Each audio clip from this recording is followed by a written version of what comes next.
Memories of the graveyard shift. I was 18 at the time. I'd just graduated high school, and what was probably a really exciting and memorable time for most people was a stressful race against time for me. You see, my dad was very traditional. If I were going to be living in his house after high school, even just over the summer between graduation and college, I needed a job. If not, I was freeloading, and he swore with an adamance I certainly didn't care to test that I'd be out on the street if I was unemployed for long. I'd had months of preparation, hell, years really. This entire time I could have been looking.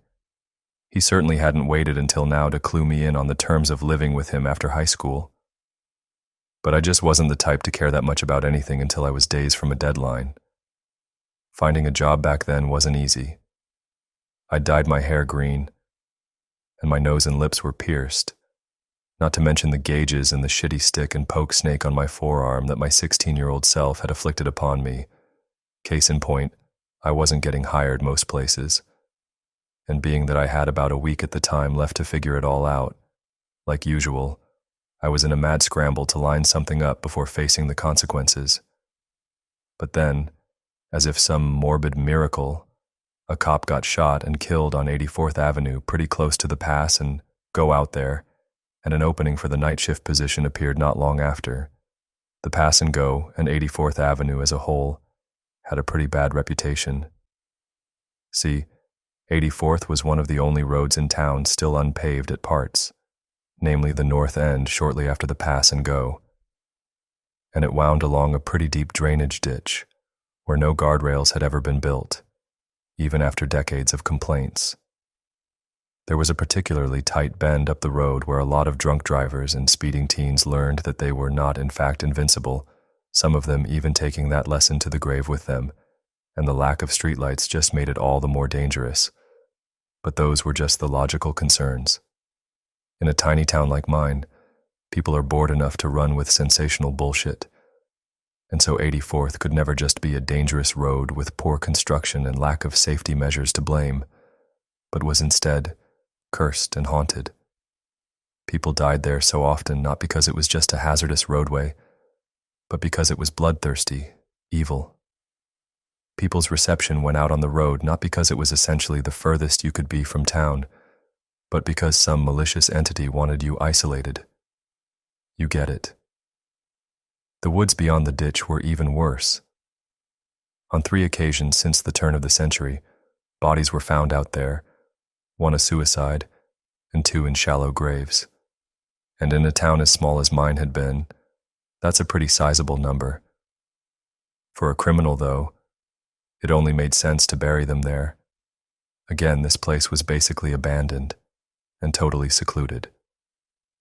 Really the only other people that far northwest of town were the wages at the pass and go, and they weren't getting paid enough to be on the lookout for anything. Not to mention they had their own weirdness to deal with. All sorts of strange and illegal activities happened in that pothole-ridden parking lot. And why wouldn't it? That place was the last beacon of humanity's presence in the town for miles, until you got to 90th Street, the main road shooting off from the highway. So anybody working there had enough going on at their own doorstep, and wouldn't be paying any attention to cars pulled off on the side of the road, with mysteriously heavy duffel bags in the trunk. Suffice it to say, once the position opened, I was the only person in town out of options enough to drop off an application, and wouldn't you know it, I was scheduled to start 2 days later. I picked it up quick. The job was easy, and though at first I was shadowing a guy that by all accounts could have been undead, I was left to my own devices a week later. To be honest, I actually kind of liked the job at first. 10 p.m. to 6 a.m. were pretty standard hours of consciousness for me anyway, and working the graveyard shift finally gave me an excuse to sleep in until 3. It was dead most nights. Sometimes, and I'm not exaggerating, I literally didn't see a single customer. And other nights, the goofiness of my interactions with various druggies kept things interesting. But those kinds of nights aren't what this story is about. The first time I remember being pretty confused was only 2 weeks after I'd started the job. I was pretty stoned at the time, so I tensed up when I saw a cop walking toward the door, but I wasn't complacent enough to blaze it before work without eye drops, for fear of these exact situations. Not so much worried about getting arrested, but about what my dad would do to me. I also had a little bit of a heads up in the form of a faulty open sign in the window. The neon would pretty often flicker or dim for some reason when people were coming up to the door. Really couldn't tell you why it happened. But when I was totally fucking off behind the counter, it was my cue to act natural for a minute. And since a bunch of random bullshit was stacked up on the side of the counter to my left, facing the parking lot and the pumps, I couldn't ever see out the windows unless I was actively looking over it. So needless to say, whatever was wrong with that sign certainly wasn't something I was going to try and get fixed. When the cop walked in, I sort of leaned back as casually as possible and tried to make small talk with him so his mind wouldn't wander anywhere else. "See any crazies?" I inquired. "Not yet," he answered, perusing the energy drinks like a selection of fine wines. He sounded pretty bored, and I hoped that that wasn't an indication that he was looking for something to do. "Well, lucky you," I chuckled. "Can't say the same myself." "Yeah?" He settled on a sugar-free monster. He walked over to the counter, and I remember thinking he was either a new guy or one of those officers that just never stopped being motivated, going off his short hair and fresh fade. Though judging off how young he looked, definitely early 20s, I was going with the former. These were the worst types of cops from my experience. They're always looking for a way to stand out to their higher-ups. "Yeah," I continued. "Saw a lady sleeping in a shopping cart out back. Asked her why the shopping cart, and she said she learned from a TV show that you should never sleep on the bare ground. You learn something new every day," I smirked. "That actually happened last week, but who's counting?" "Pfft," he actually smiled slightly. "Weirdos, man." "Yeah. Will that be all?" "Yeah. $3.29. He tapped his card on the reader, and while the sale processed, I remember actually feeling slightly concerned for the guy. I wasn't a big fan of cops, but one of them had died around here recently after all, and just talking with this guy face to face sort of humanized him to me. As he cupped the top of the drink and slid it off the counter, I said, "Stay safe out there." He glanced at me and raised an eyebrow. "You know something I don't?" "Nah, just, that cop that got shot out here a couple weeks ago." "Huh?" I just stared at him. "Listen."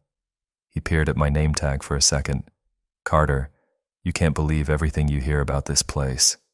84th Avenue. It's just a street, man. Most of what you hear about this place is embellished or even totally made up." Yeah, all right. Well, have a good night, officer." I paused, squinting at his name tag back. "Brady." He walked off into the night, his energy drink in his hand. At the time, I didn't give that interaction a whole lot of thought. I learned most of my news from memes, and it was definitely possible I'd been wrong. Unlikely, but possible. But over time, stranger things began to occur. And I'm not talking about druggies sleeping in shopping carts. I began to pick up on an anomaly with the neon sign. See, it actually didn't flicker very often.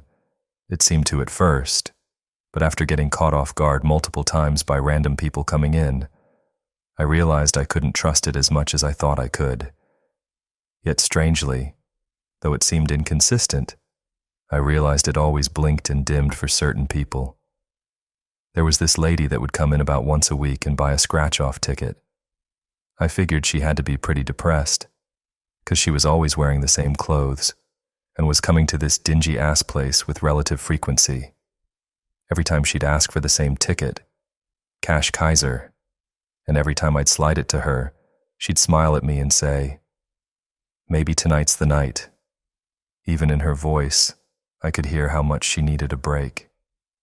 But I guess tonight was never the night, 'cause a week or two later, she'd always be back, always dressed the same, always buying a colorful strip of false hope that things would suddenly change for her. I tried to chat with her the more she came in, but she wasn't keen on giving away details about her life.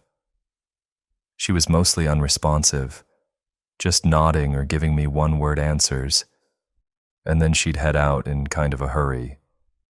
But her clothes weren't the only thing that stayed the same every time. Every single time she came into the pass and go, that sign would flicker. Now I could have just been reading into things too much. I wondered if the sign was ultimately connected to a wire through the ground maybe, and maybe certain people were stepping over it, and those people just kind of came in the same way every time.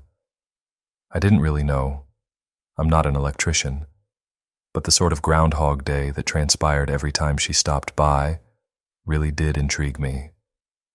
Then one night in early July, I had another curious experience. I was listening to some podcast about ayahuasca and contemplating if I'd ever take the plunge when the green flicker of my inconsistent early warning system caught my attention. And when my eyes trailed from the neon sign and over the merchandise on the counter to the pumps out in the dark beyond, I saw a guy pumping gas into his truck, probably in his mid-30s. He had this really gruff look on his face, but I wouldn't have paid it much mind except for the fact someone was with him, a girl about my age. While he was by the pump, she was heading into the store.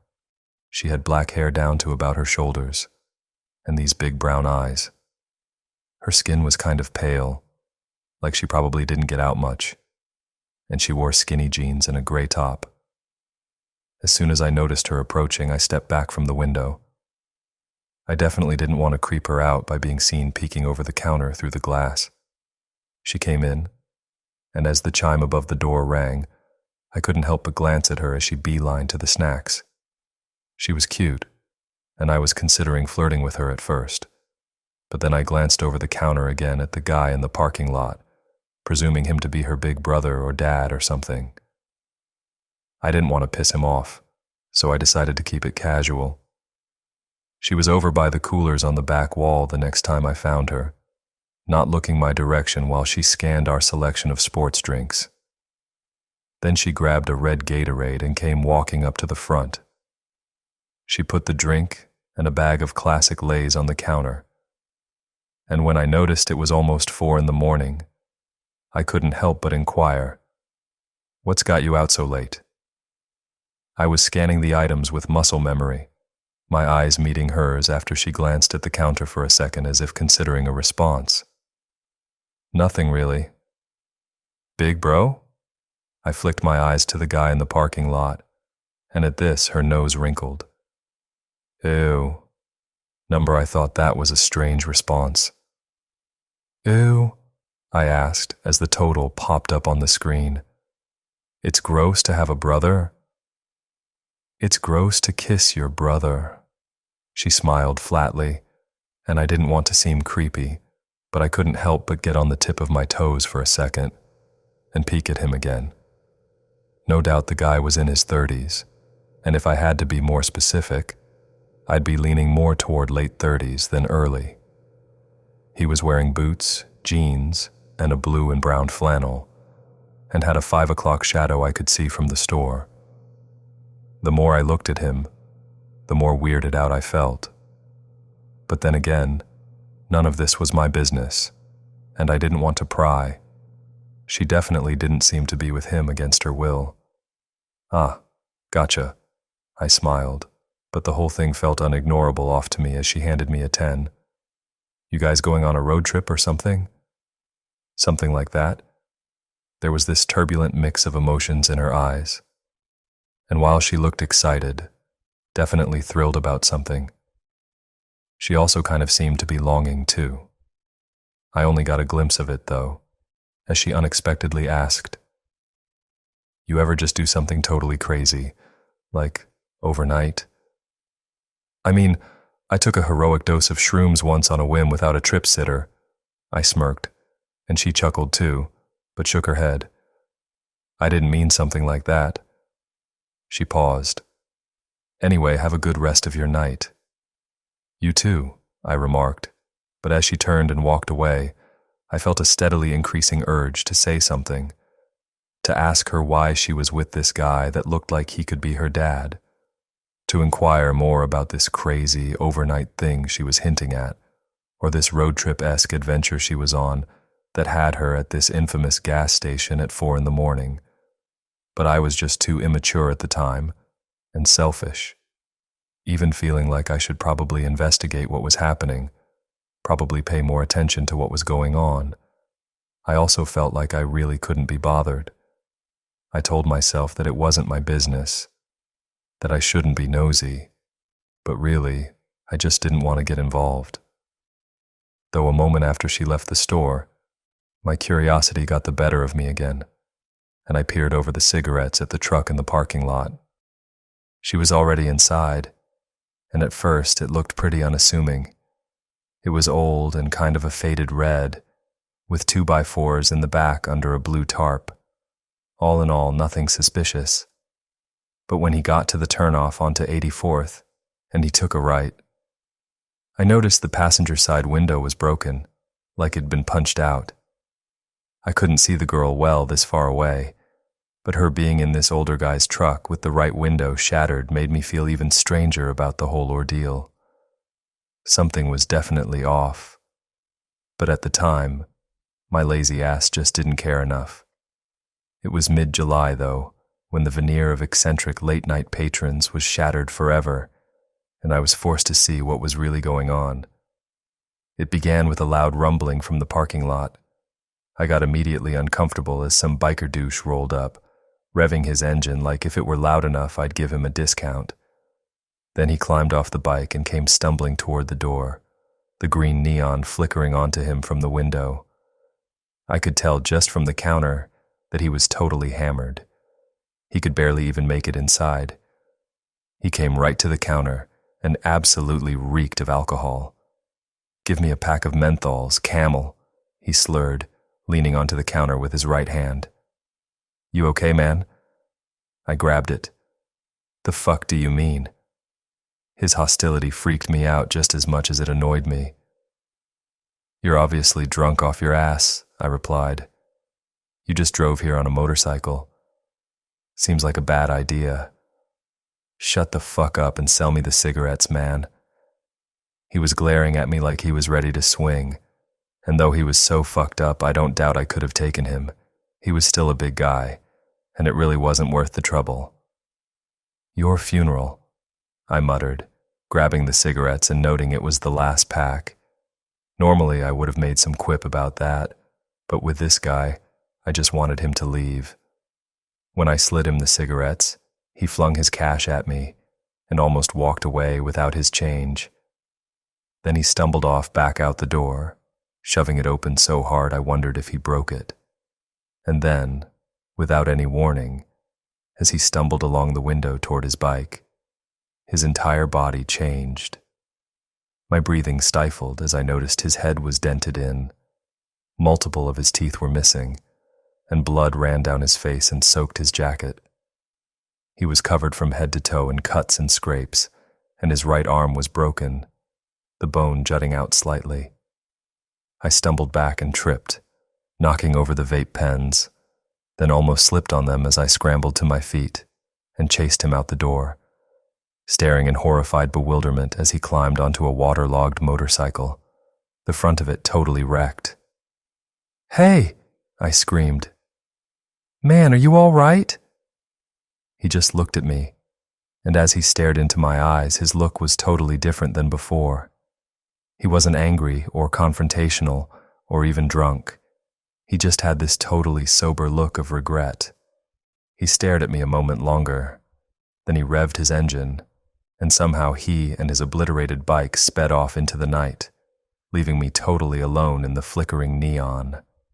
And then as soon as he disappeared up the road, the sign stopped blinking, steadily shining like usual. I sprinted over to the doors, yanking them open and almost collapsing as I barreled into the back room and landed in the seat at the computer. I pulled up the security camera footage and rewound it a couple minutes, desperate to see if somehow, some inconceivable way, I'd just been seeing things. But though I was willing to believe he wasn't actually injured, and it was somehow all in my head, I wasn't at all prepared for the sight of me just talking to the empty air. That's right. The guy never even came in at all. I rewatched my harsh reaction to the absent revving of his engine, my eyes following nothing walking along the window to the door that never opened. Then I realized that I'd never actually grabbed the pack of menthols.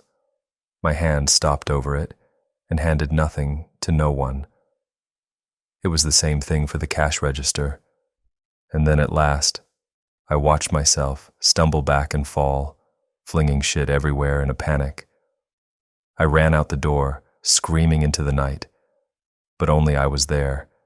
It filled me with a terror so paralyzing I almost just left right then and there.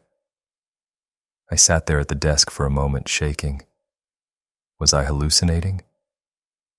I'd heard you can get permanent schizophrenia-like psychosis from psilocybin, but this was the first and only time I'd ever hallucinated when not on the shit.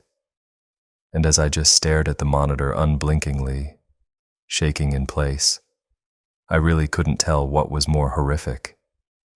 If I hadn't really seen that, or if I had.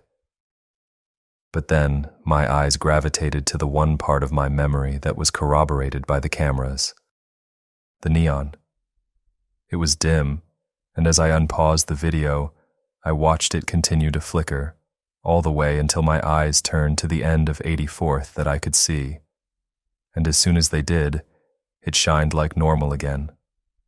I rewound the footage again, and sure enough, as soon as I began to react to the phantom motorcycle, the sign started flickering. It flickered the whole time, throughout that whole interaction, until the biker was gone. So I wasn't crazy. Something suggested there was more going on than me just losing my shit. But then, what the hell had just happened? I didn't even go back to the front as I began racking my mind for all the other times the sign had flickered. And instantly, I recalled the scratch-off lady. I quickly Googled 84th Avenue deaths, thinking that maybe I could identify some of these people. But the first thing that came up was the police officer shooting. Then my jaw dropped as I stared into the memorialized eyes of Officer Brady. I could barely sit still as his eyes looked back at me from the computer screen.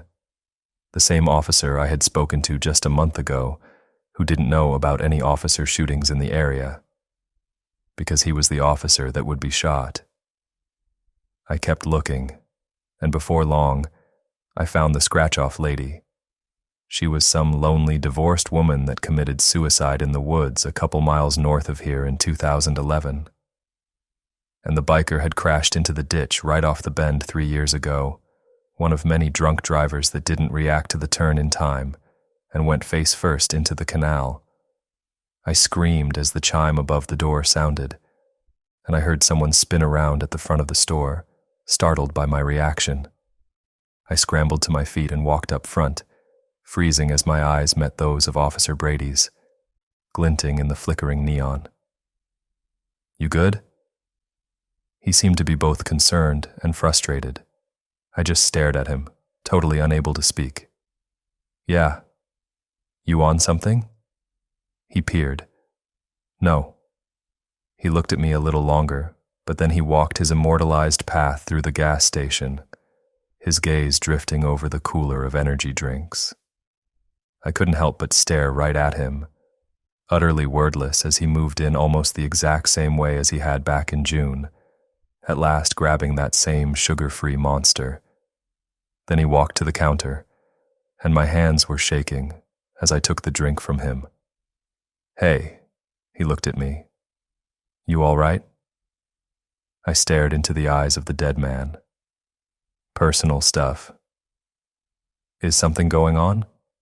"Looked like you were looking at the security camera footage when I came in," he noted, and I listened in silence. If someone's prowling around here, I could investigate. I wanted to address what was really happening, to pick his mind and see if he was really unaware that he was dead, or if he was just haunting this place, and all of this was an act. Then I began to wonder if maybe this was some kind of time machine, if I could warn him about what was bound to happen to him and prevent him from dying in the first place. But as I recalled the biker's corpse mounting his waterlogged Harley, I came to the conclusion that nothing I said to this visage of the officer was going to save his life. And, I further waged, as soon as he walked out that door, he'd be a corpse too. "You there?" He waved his hand in front of my face. "Talk to me, kid. You look like you've seen a ghost." I almost laughed. "Yeah, I'm fine." I slid him his drink. "You gonna tell me the total?" "It's free tonight." "On me. Have a good one, Officer Brady." He blinked. He stood there for a moment as if considering investigating the gas station regardless of my cooperation, trying to get to the bottom of my unusual behavior. And maybe in life, he would have. But his fateful march to the street where his life would be taken from him seemed programmed to resume as he suddenly turned and walked out the door, just like he had the last time back in June, taking his energy drink with him. I followed him outside, standing beneath the fluctuating sign as my eyes fell onto the exit wounds in his back, the red streaks oozing from the holes in his uniform. I felt like I could cry at the sight of it. I walked back inside and had made my mind up to quit then and there. I wrote up a note and left it in the manager's office. Then I locked the place up and left the key under the propane cylinder exchange out front. About to text my morning relief where the key was when I froze. I remembered the girl with black hair and big brown eyes. The neon sign that I had once thought of as my early warning customer alert and now understood to be some kind of paranormal detection radar had flickered with her entrance too, just like it had for the biker and the scratch-off lady and Officer Brady. In that moment, I became weirdly consumed with this desire to know what had happened to her. Maybe it was because I found her cute. Or maybe it was because even in the moment that night, something felt horribly off. But for some reason or another, I became totally invested in figuring out what had happened to her, to the point that I decided to unlock the store and stick around. I went back to the computer, but for some reason, though I was able to find information about other people that had died in the area, some of whom I'd even seen walk into this gas station's very doors in the middle of the night, I was completely unable to find her, and it really ate at me. I went back to the front at some point around 5 a.m., but still, I was just searching on my phone for the girl, though by the time my relief came in at 6 a.m., I still hadn't found shit. And that was my obsession for the next couple days. When I'd exhausted every article about deaths on 84th, I began to wonder if anyone even knew she was dead. So I searched local missing persons, and I looked into all of them, but still none of them were this girl. It haunted me for days. I began reliving as much of that night as I could, trying to recall every single detail. I could remember her hinting that the guy she was with was her boyfriend, which even then was a red flag. But now, as I remembered that older guy in the parking lot pumping gas in the dark, it filled me with dread. I didn't get that good of a look at him. I could tell he had some stubble and was wearing a flannel jeans and boots, but what good was that? As for his truck, I wasn't sure exactly what make or model it was, just that it was red and looked old. I could only assume the punched-out glass was like the biker's motorcycle, something that had taken place after the girl's death, or more likely during. Then I remembered her asking me if I had ever done something crazy and overnight, and as I mulled over the words for hours, sitting on the back porch smoking a bowl as the sun set before my shift, I ruminated on all the possibilities such a vague statement could mean. But then, when I remembered her saying she was on something like a road trip, it started to click. The guy she was with, her boyfriend, must have been taking her off somewhere, probably far from her home. Maybe they'd been talking online, probably in secret, 'cause no parent would let their kid date a grown-ass man like that, and she seemed to be about 18 like myself. Maybe he'd driven to where she lived, and this big, crazy, overnight decision she made was climbing into this stranger's vehicle that she'd been tricked into thinking was safe, driving with him for God knows how long as he took her to God knows where. And then they stopped at the pass and go on 84th Avenue for gas. At first, that part didn't make sense to me. Yeah, this place was a couple miles south of 90th Street, which came right off the highway. But why wouldn't he stop for gas at one of the many gas stations out there closer to the interstate? Though the more I thought about it, the more I started to piece it together. If this guy really was from out of state and was trying to get her back to his place undetected, it made sense he didn't pull right off the highway to the nearest gas station where cops could be combing through camera footage. Instead, he drove off to the most secluded road in the whole town, 84th Avenue. I started to feel overwhelmed. I had nothing to go off of to narrow my search, really, and for all I knew, I'd have to look at missing persons listings for people in every surrounding state, and maybe even farther than that. I mean, it was just impossible. But at last, saying a prayer to whoever was listening, I typed in the vaguest string of clues I had. Missing girl, brown eyes, black hair, red truck. And then I scrolled and scrolled and scrolled. I searched at first in various counties in Iowa. Maybe she was just from a lower part of the state.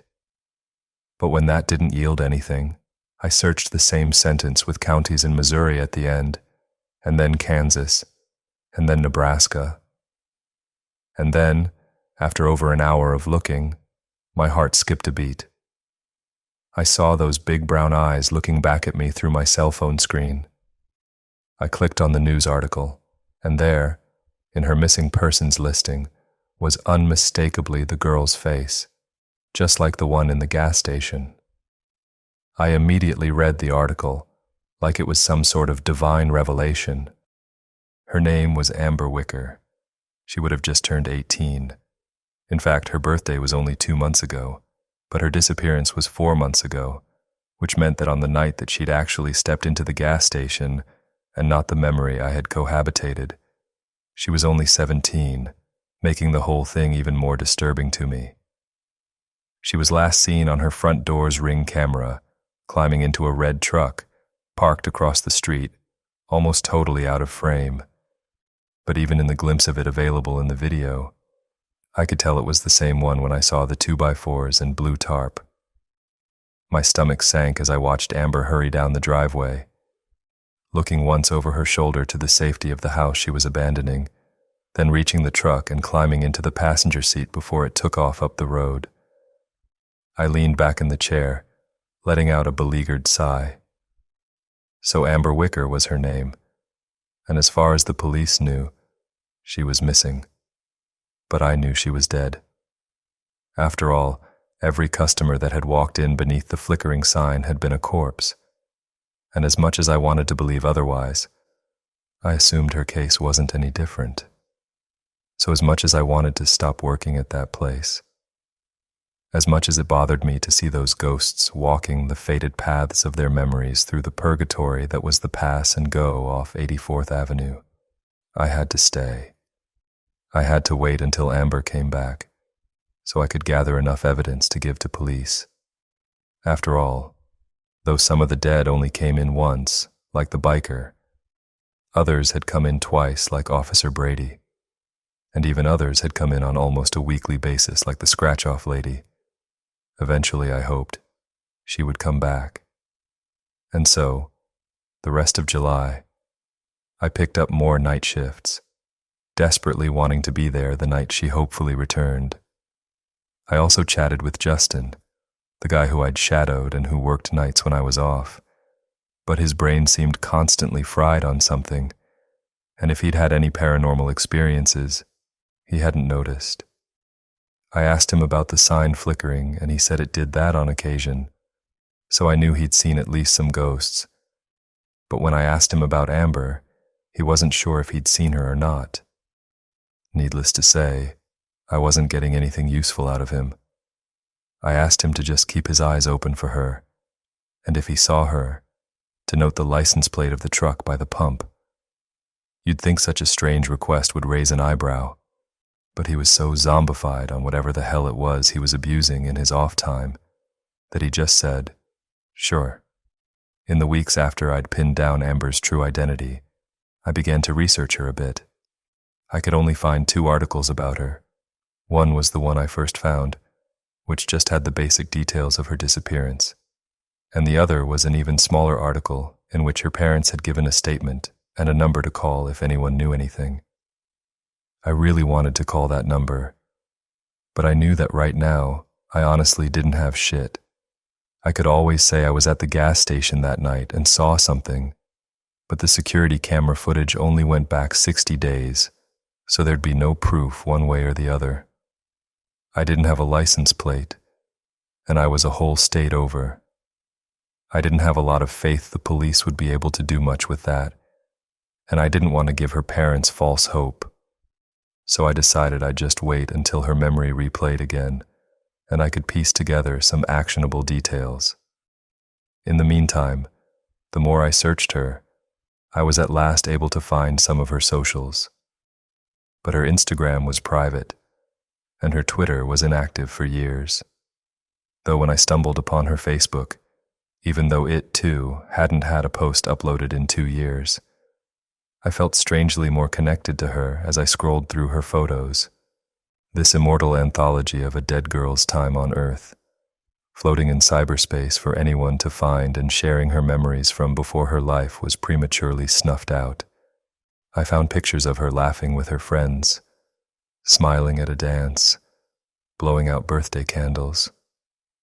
I saw random posts ranging from her excitedly proclaiming she'd gotten her learner's permit to complaining about failing some biology test. All these moments of this girl's life, both significant and insignificant, were here forever, memories accessible to anyone that cared to find them. And really, her appearance at the gas station wasn't much different, though that memory was supernatural, unfolding in real time over a real place. It was, in essence, the same.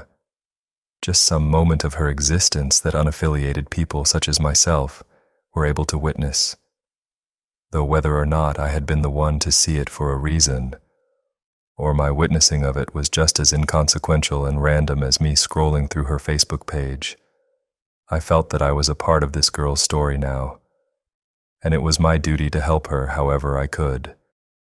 But by August, she still hadn't come back, and strangely, neither had Officer Brady or the biker, or even the scratch-off lady. There was only one other occurrence of the sign flickering, and I guess it was either a no-show ghost or a fuck you from the universe, 'cause no one ended up coming in. I got worried that whatever supernatural phenomenon had been taking place was over just as suddenly as it had begun, and that I'd never see her again, never be given a chance to atone for my apathetic complacency that night when I could have paid more attention to a situation that was obviously suspicious. And even worse, I was shipping off to college in just a couple of weeks. My remaining days at the Pass and Go were numbered. So on August 3rd, while sitting behind the counter in the dead of night, waiting for the purgatorial replay of an apparition's final stop on the drive to her untimely death, I made up my mind. If she didn't come in tonight, then tomorrow, I'd take matters into my own hands. It dawned on me that Amber must have died nearby here. The only ghosts that ever walked into this gas station were those that had died on 84th Avenue, and that was true for Officer Brady, who had been shot just down the road, the biker who had crashed into the canal by the bend, the scratch-off lady who had hanged herself in the woods, and all the others I'd seen walk through those doors beneath the flickering green glow. And though I had no idea where to look, I had one thing to go off of. I'd seen the truck turn right at the turnoff. So somewhere north of here she must have died. And maybe, just maybe, I could figure out where. By morning I still hadn't seen her, or any ghost for that matter. And after chatting with Tegan, my morning relief, I walked out to my car. But though I'd planned on driving home and getting some sleep, then searching later, I just couldn't resist the urge to look right then and there. And so, in my pass-and-go uniform and all, I walked over to the turnoff where I'd seen that phantom truck head right, and then did the same, walking north up the road. The sun was just barely rising over the trees, and I couldn't remember the last time I'd appreciated a sunrise. Usually, I sped home, trying to beat the sunlight to my room where I could shut my blackout curtains and crash as if it were still night. Then I'd wake up at 3 or 4 in the afternoon. But this morning, moving slowly up the road along the canal and constantly scanning for anything out of the ordinary, I couldn't help but enjoy the orange glow above the trees. By the time I'd walked about 2 miles, the sun was fully above the horizon, and cars were starting to sparingly appear on 84th, though admittedly not many, as this wasn't the most direct route to anywhere in town except the pass and go. I'd already passed the infamous bend, and even felt obligated to pause there a moment before the canal, sort of waiting in reverent silence as I remembered the stare that Biker had given me, the regret permeating his eyes. By now, though, it could no longer be considered a canal. It was a drainage ditch at best, a muddy, shallow dip off the road, and beyond it was the forest. But then, in my steady scan of the ground in front of me, I noticed something twinkling. I crouched, looking down at small shards of glass on the pavement. Almost like a vision, my mind seemed to play out this simulation, and I was staring at the man as he and Amber argued. He lost his temper and slammed her head into the window, shattering it. I noticed more twinkling coming from the grass before the ditch, and I could almost hear the sound of his boots scraping the asphalt as he kicked the glass off down the hill, trying to cover up anything that had happened. Then I noticed something yellow peeking out of the mud. I stepped down into the ditch, grabbing the corner of the plastic and pulling it out of its muddy tomb. Sitting in my hand was a faded, dirty bag of Lay's Classic, mostly empty with just a few crumbs at the bottom. My heart raced as I recalled her placing the bag on the counter, and again, I could see it before my mind's eye. The man dragging her body out of the passenger seat, her dead-weight foot scraping the bag out with her. He probably didn't even notice in his panic as he dragged her toward the forest, the bag fluttering off down into the ditch below. I walked up the hill on the other side. I stepped into the forest. My breathing started to become heavy as I walked deeper into the trees, terrified as I anticipated just what nightmarish spectacle I might be about to find. But I wouldn't turn back now. And as the afterimage of Amber's conflicted eyes appeared in my mind again, I resolved to find where she was buried, so I could finally give her parents peace, maybe even give her peace. And it didn't take much more walking to find clues. I noticed 2 hardly visibly scrapes in the dirt, where her shoes must have been dragging. I carefully followed them, stepping off toward a cluster of trees as they suddenly turned, at last freezing, before what I could immediately ascertain was a shallow grave. The grass all around it was undisturbed, but here, in just this plot, was a clump of uneven earth. Some grass and leaves had been precariously scattered on top in the man's frantic attempt to conceal it, but it wasn't convincing. And as I crouched before the plot, my heart began to thump out of my chest. But I gulped and steeled myself, knowing I had to see this all the way through, for Amber. I wished I had a shovel, but with nothing else, I just dug with my hands, scraping the dirt away and trying not to consider the possibility of my fingers abruptly touching her corpse. I jerked as I felt something that wasn't soil, didn't feel like rotting flesh. So I brushed the sand away, and my eyes centered upon a filthy blue tarp immured in the ground. It was all I needed to see. I stayed right there, pulling out my phone and calling the police. And when they arrived within the hour, I told them I'd gone on a morning walk after getting off the graveyard shift. but noticed the broken glass and trash on the side of the road. They applauded me on my intuition, saying they probably wouldn't have found that suspicious at all. And hell, I certainly wouldn't have either, if I hadn't known the context. From there, I said I walked into the forest out of curiosity, but when I found what looked to be a trail left by dragging feet, I became convinced I'd actually found something serious. And after a little bit of digging where the ground looked abnormal, I'd seen the tarp and assumed the worst. They were kinder than cops had ever been with me as they thanked me, and in just a couple of days, it was confirmed in a news story that wrapped in that tarp and left to rot in the woods off 84th Avenue for the last half a year was none other than the body of Amber Wicker, the girl with black hair and big brown eyes, taking her next big step in life, the last big step she'd ever take. I was glad I had been able to help her family get some closure, and hell, even lead to the arrest of the bastard that killed her, whose DNA was recovered at the scene of the crime. But even still, at the end of the day, none of that would bring her back. I just felt hollow.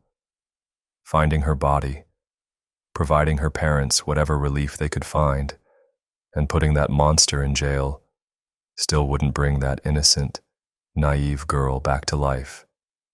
And as I listened to a podcast on the graveyard shift on my last night of work at the Pass and Go, 4 days before I'd be heading off to college, I found myself constantly distracted thinking about that. But slowly, I got my mind off things, paying more attention to the podcast and starting to stare off into space at last, the shift beginning to fly by, until just after 4 in the morning. I gasped as the neon sign flickered. I darted over to the side of the counter and peered over the cigarettes. I'll never be able to describe the feeling in my chest at the sight of that old red truck. And though I felt ice in my veins at the afterimage of Amber's killer pumping gas in the dark, when I found her walking to the front of the store, all that remained in my heart was an overwhelming longing, an inconsolable despair.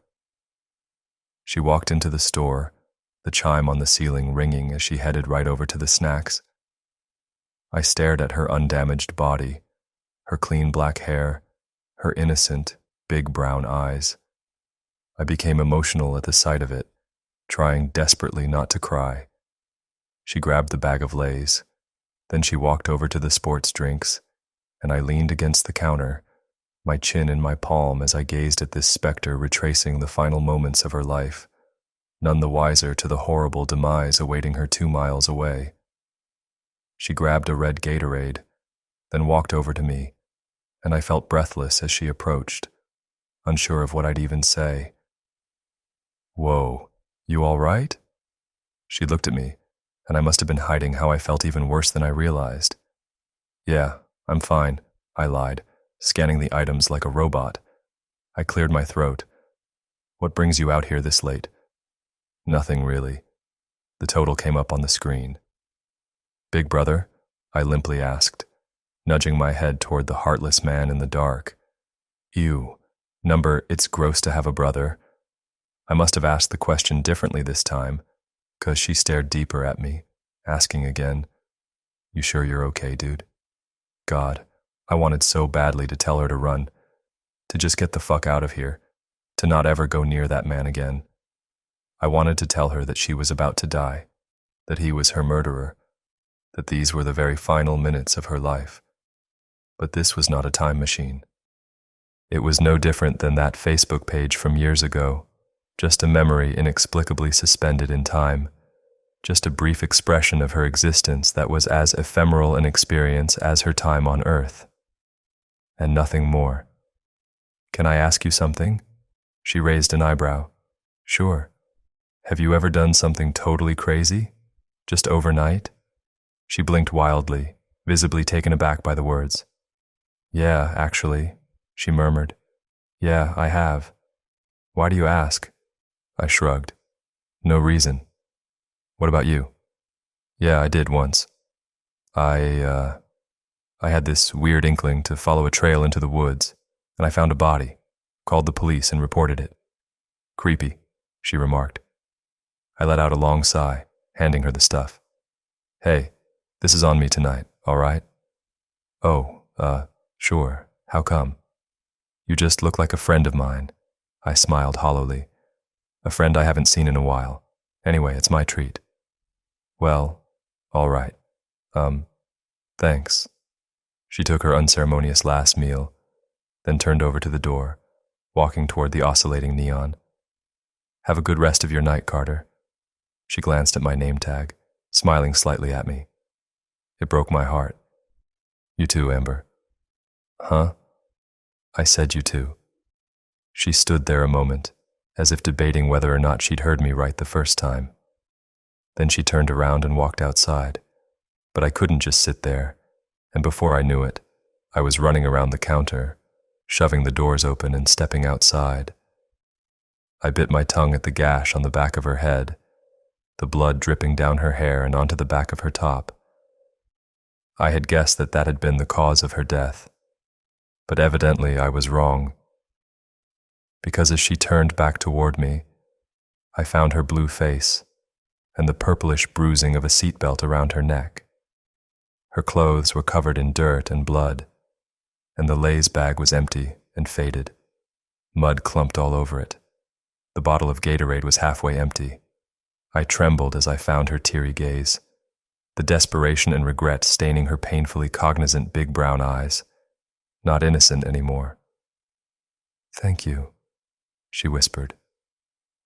I couldn't possibly muster a response, and then Amber turned, the afterimage of her corpse climbing into the passenger side door of her murderer's truck. I remained frozen in place, my eyes following every last fleeting second of Amber's existence as the taillights glowed and the engine hummed. Then the truck pulled off, pausing at the turnoff, and then, as it pulled away, turning right on 84th Avenue and heading to her shallow grave, the neon of the sign stopped flickering, leaving me standing there alone again in silence. Shikawul, the Book of Elder Gods and Mystery Rituals. Curiosity isn't always a good thing. I once thought discovering everything the world had to offer was my true passion. It turns out, though, some things are best left alone. I always had an interest in the unknown and the unexplained. Mysteries were what I enjoyed most, and the darker the story, the more it fascinated me. Last year on my 23rd birthday, I launched a website focused on mysterious stories, and I loved it more than anything. People sent in crazy tales ranging from being followed in the woods to finding strange objects. I read every single story I received and always attempted to come up with an answer to the mystery. I rarely could, though, as such things are hard to explain, and I think humanity as a whole can't comprehend what might be out there. When I wasn't running the website, I would explore woods and haunted houses, looking for anything out of the ordinary. I also asked people to send in objects or documents that they thought was of mysterious origin or haunted. I never really had anything strange happen, and after over 6 months, I began to feel a little bored. The stories people told were great, but I never actually saw anything firsthand that made me truly believe in the supernatural. That all changed when I made the biggest mistake of my entire life. Outside of people sending me things, I would also search for objects myself. A boring but simple place that I would check out every Sunday was my local library. I'd dig through endless amounts of books looking for anything unusual or dark. I never expected to find much, but I guess the goal was something along the lines of a book that had been passed from owner to owner, causing fear before finally ending up there. A cursed item or artifact, so to speak. I figured I'd never find anything, but it was fun to look all the same. Either way, I loved reading, and the library in my town was very calm and peaceful. It was a particularly cool August day when everything began. I woke up pretty early and checked the website, but nothing had changed from the night before. I sat back in my chair and debated what to do with my day. I finally decided I'd head to the library for an hour or so and see if I could find anything. It was only a 10-minute walk from my house, so I got there a little before 8:30. I nodded to the librarian as I walked through the glass doors. She was used to seeing me in there and was always very nice. I browsed through the shelves for about 20 minutes looking for anything new, but I didn't have much luck. I found one book about the Salem witch trials, but it was essentially just stating facts about what happened, and it wasn't anything that I didn't already know. I began to feel discouraged, not just because of the book, but in general. I loved everything unknown. I wanted to believe every word of the stories people sent me, but I had to admit at this point it was becoming difficult. I considered leaving the library and reevaluating my whole life. But before I did, a book at the end of the aisle caught my eye. It was bigger than most of the other books and seemed to be made out of a strange material. It stuck out a few inches into the aisle, which was the only reason I even noticed it. There was something else too. A strange feeling I got when I looked at it. A part of me thought I should ignore the book and leave, but my curiosity outweighed those feelings. I grabbed the book and pulled it out slowly. It was large and bound in what looked like aged leather. It was clear that it was incredibly old, and there was no writing of any kind on the cover or the back. I pulled it open and coughed as dust filled my lungs. I wheezed into my arm for a few seconds before turning my attention back to the first page. It was entirely blank except for one word that I had never heard before and didn't understand. It simply said, Shikawul. I felt a chill crawl up my spine as I tried to make sense of what I had read. I wasn't sure if it was a statement in a strange language or a name of some kind. My best guess was that it was a name or title. Nothing else seemed logical.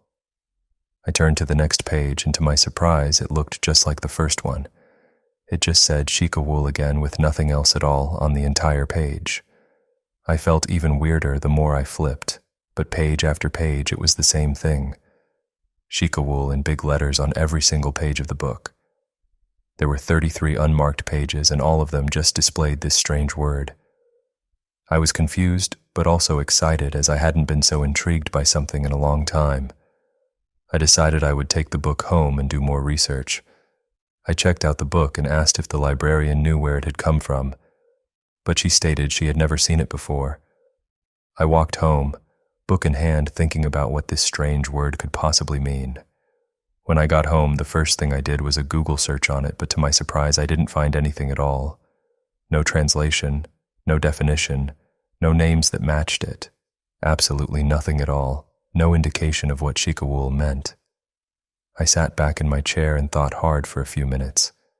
I felt so at a loss, as I expected Google to come up with at least some kind of explanation. I decided to ask on my website if anyone was familiar with the word, and then I looked through the book one more time to make sure I hadn't missed anything.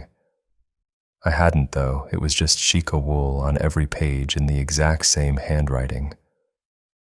I was so confused and decided to take a break for the rest of the day and try and find something else to do, as I was getting a strange feeling. I watched TV until it got dark, and then at about 10, I decided to head to bed. That night, I had a dream that an old woman chased me around the forest near my house, screaming Shikawul at me over and over again until I finally woke up. I was covered in sweat, and my heart was racing as I shook my head and sat up. I thought I had probably just spent too much time looking at the book, as it was all that was on my mind. I fell back asleep and slept peacefully for a few more hours, and slowly got up as the light pierced through my bedroom window. I felt a bit calmer, but I still had a bad feeling. I figured I should check the outside of my house just to make sure everything was fine. I knew it probably was, but since I lived alone, I liked to be safe. I walked through my living room and the book caught my eye. I could have sworn I closed it the night before, but it was open. I figured I had to be mistaken as I walked over and shut it, reading Shikawul one more time, trying to make it register anything that made sense in my brain. I stepped out the front door and examined my house. I rented the house from my dad's friend, and since he couldn't find anyone else to take any of the other 2 rooms, I lived alone full-time, which was a sweet deal for me. I scanned the exterior of the house, but there was nothing of note. Before I went back inside, I examined the tree line. The forest was about 75 feet from my house and was big, ranging for a few miles. I noticed what looked like a bunch of branches right in front of the trees, and I got the same grim feeling, like when I was looking at the book. I slowly walked over to examine what they were, and when they came into view, my heart dropped. At that point in time, it was probably the worst feeling I ever had in my entire life. I was right about it being branches, but I would never have guessed how they were laid out. They were broken into letters and spelled out a single word. As you probably could have guessed, the word was shikawul. I couldn't believe what I had seen. I slowly backed away from the branches, careful not to touch them, and went back inside, slamming the door. I racked my brain trying to come up with any explanation that made sense, but nothing did. I opened the book again and flipped through the endless pages of shikawul, looking for anything at all that would help explain this, but as I suspected, there was nothing. I sat back on my couch, feeling very uncomfortable. Shikawul was all that I could think about. I decided that this had to be related to the supernatural, and that the word must have some otherworldly meaning. Whether it was a ritualistic word or the name of some demon, I knew there had to be something up with it. I checked the website for any responses about shikawul, but there was still nothing. I spent the rest of the day occasionally flipping through the book and looking out at the woods for any movement. There was nothing new. Everything outside seemed calm, even though on the inside I was beginning to become truly scared. The more I tried to rationalize it, the more I realized just how irrational it really was. There was no good explanation other than the book had caused what had happened. That still didn't really make any sense to me. After hours and hours of thinking, I finally decided to go to bed around 9:30 since I was exhausted. I drifted off to sleep with shikawul running through my thoughts. That night I had the same dream of the old woman chasing after me, screaming that terrible word over and over again. I woke up in a panic and tried to shake my mind free of everything. I was so sick of shikawul, but I couldn't get it out of my head. I glanced out the window and saw the sun just barely coming up. I sighed, realizing there was no way I was going to sleep anymore, so I figured I'd check the house and the yard to make sure there was nothing related to shikawul anywhere. I walked past the book in the living room as I did the morning before, and it was open again. I could have sworn I had shut it, but I expected it to be open. I didn't think there was any shot this was all just going to suddenly end. I walked around outside, and to my relief, I didn't find anything new near the woods. That made me feel a bit better, but all that faded quickly when I turned back towards my house and saw it. In big red letters that looked like blood, there it was, shikawul written on the side of my house, right below my bedroom window. I didn't even want to check if it was actually blood. I decided to return the book immediately. I grabbed it and began walking towards the library, hoping to get some answers, but mainly just with the goal of getting rid of the book. It was like my mind was overcome by shikawul, and it just ran through my thoughts over and over again. I got to the library quickly and walked up to the front desk immediately. The librarian seemed taken aback, as I'm sure I had a somewhat crazed look on my face. "Is everything all right?" she asked. "I checked out this book. I want to return it, but I have to ask first, do you know what this word means?" I flipped it open to the first page, and she put on her glasses to read it. "Shikawul," she said in a confused tone. "No, I have no idea what that could mean." I wasn't surprised by that response. I really didn't expect much. "All right, I was just curious. Thanks anyway. Like I said, I want to return it either way."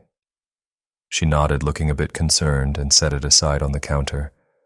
I turned around and headed out the front door. Shikawul. I heard behind me in a whispered tone. I wasn't sure if I imagined it or not. "What was that?" I asked the librarian with terror overcoming me. "Oh, sorry. I was just thinking about what it could mean. It sounds strangely familiar, but I don't know why." Gotcha," I shakily replied, pushing my way out the front door. I could feel her eyes on me as I stepped out onto the street. I calmed down some as I headed home, but I was still weary. The librarian seemed odd, but so did everything over the past 48 hours. I tried to rid all of this from my mind as I walked home. I stepped through the front door and collapsed to the ground when I saw it. The book was somehow back, sitting in my living room wide open, and this time no human being said it, but I still heard it clear as day coming from the book. "Shikawul," it hissed in a sinister voice. I couldn't take my eyes off that horrible book as it continued to whisper it over and over. I packed my bag quickly and left my house without a second thought. I had a good friend who lived about 5 minutes from me, and I knew he would let me stay with him without any heads up. I called on the way just to be safe, but he was completely fine with it. I didn't mention why, as I felt like it would be impossible for someone to believe my story. When I got to his house, he was heading out to work, but he told me it was fine for me to hang out as his roommate was out of town, and the whole basement was empty. I laid down on the couch at the bottom of the stairs and stared up at the ceiling. I tried to make sense of what was happening, but I still couldn't. Shikawul ran through my thoughts, and I couldn't rid myself of it no matter what I did. I tried to think about other things, anything else, but no matter what, it was always there. I watched a couple movies and relaxed a bit, but not very much. I reached the conclusion that the book was cursed or something, and Shikawul had some kind of evil supernatural meaning. Nothing had really happened to indicate that the word was evil, but I just had such a bad feeling about it. The branches and the writing on the house felt threatening one way or another, but even besides that, when I saw Shikawul or thought about it, I just felt afraid and uncomfortable, like I had seen something that I wasn't supposed to. My friend worked all day and didn't get back until 10. I didn't want to come across as weird, but I couldn't resist asking him if the word meant anything to him. Like the librarian, I didn't think it would, but I still had to ask. "Hey man, does the word Shikawul mean anything to you?" What? Shikawul? He looked incredibly confused, so I decided to move on. "Someone at the library just said it today. I was confused too." He laughed briefly, and I let out a forced chuckle, and then quickly changed the subject. We hung out for about a half hour, but since he had to work again the next morning, he went upstairs to bed, and I tried to get some shut-eye as well. I felt a bit safer at his place, but I dreaded what might be going on at my house with the book. I figured I'd go check it out in the morning, and if there was anything new, I'd call my dad and see if he could help make any sense out of it. I didn't think he'd fully believe me, but he knew I wouldn't lie about such a thing. I eventually drifted off to sleep, and the same exact dream awoke me again very early. I yawned and looked around the room, but everything seemed the same. I glanced towards the stairs, and about had a heart attack when I saw it. The book was sitting on the steps about halfway up. It was open again, and almost seemed to whisper that horrible word. I was frozen with fear, and my mind just kept repeating Shikawul over and over again. I slowly got up and grabbed the book, looking for anything different, but it was the same thing all over. I was completely done with it, and I grabbed the book and headed back to my house without waking up my friend. I walked up the driveway and saw the house was covered with more writing. There were 3 more words in the same red lettering, and there were another 3 made out of branches in the lawn. I didn't care, though. There was only one thing on my mind. I was going to burn the book. I had a feeling it would end everything, and it was the only real idea I had. No matter what, I was going to rid myself of Shikawul once and for all. I had a small fire pit outside, and I threw the book into it with some kindling and lit the side of the book. As I did, It flung itself open and rifled through the pages as it slowly became engulfed in flames. As it did, a hissing sound repeating Shikawul over and over again came from the middle of the blaze. I realized quickly that the pages themselves weren't burning. It was almost as if the space outside of the book was on fire, but the book itself was untouched by the flames. I began to panic as the fire slowly died and I wasn't able to start another one. I decided to just leave the book and go inside as it continued to hiss Shikawul quietly over and over.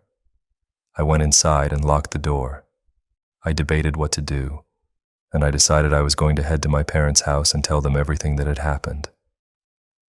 I went up to my room and packed a bag. On my way down the stairs, I almost fell down as I glanced into the living room. The book was inside the house, open once again.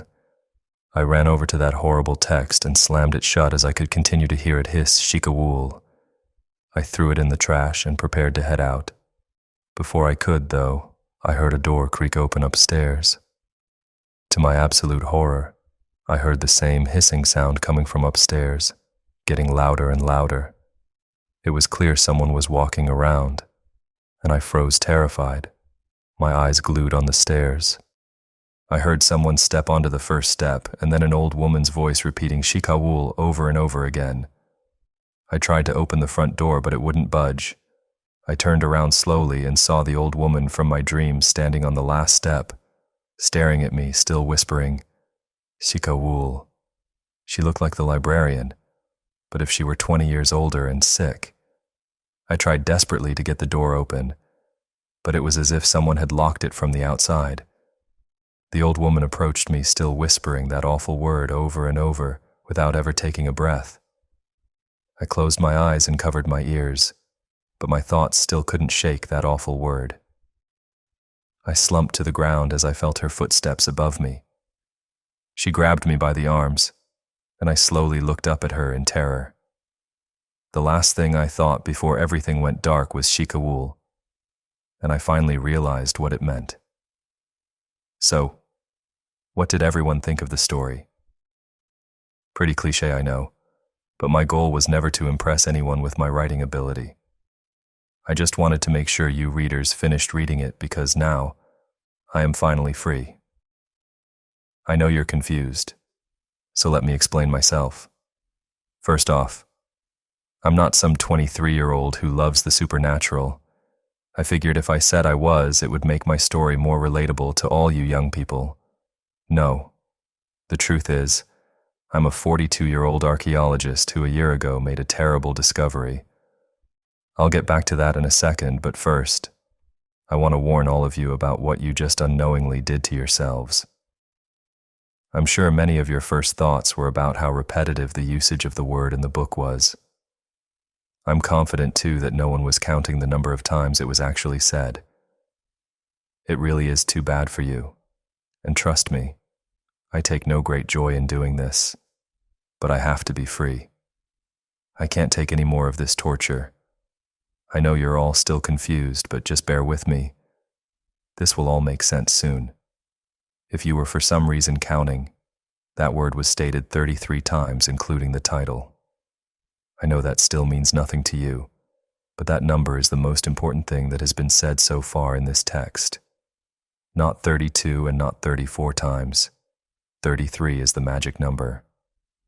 When I first found the real book, I had no idea what the importance of 33 was. I'm not sure if anyone is familiar with the Nahanni Valley in Canada, but that is where the book was really found. The section where the book was found is known as the Headless Valley to some, due to the tragic deaths that occurred there. It wasn't found in some library, but in one of the most dangerous places I have ever been. I got a call from a friend who told me some local thrill-seeking hikers had stumbled upon the spot when they had to rest for the night due to difficult river conditions. My friend lived in Canada and often looked for places that could potentially contain items with historical significance, and he was well known in the area as the person to contact about such things. I live in Alaska, and I headed towards the site immediately. I had to take a plane first, and then it was a multiple-day boat trip to find the location, and I got an eerie feeling as soon as I arrived. The spot was on the left side of the river, and there was nothing of any real note in the area except for a large rock. This was very close to the spots in the early 1900s where people seeking gold had been found without their heads. The area that had raised so much attention was between two large trees, and it was marked by a big inscribed stone. The stone read, "What is buried here must remain unseen," and it was dated 1951. I know I should have heeded that warning, but as an archaeologist, I couldn't resist my curiosity.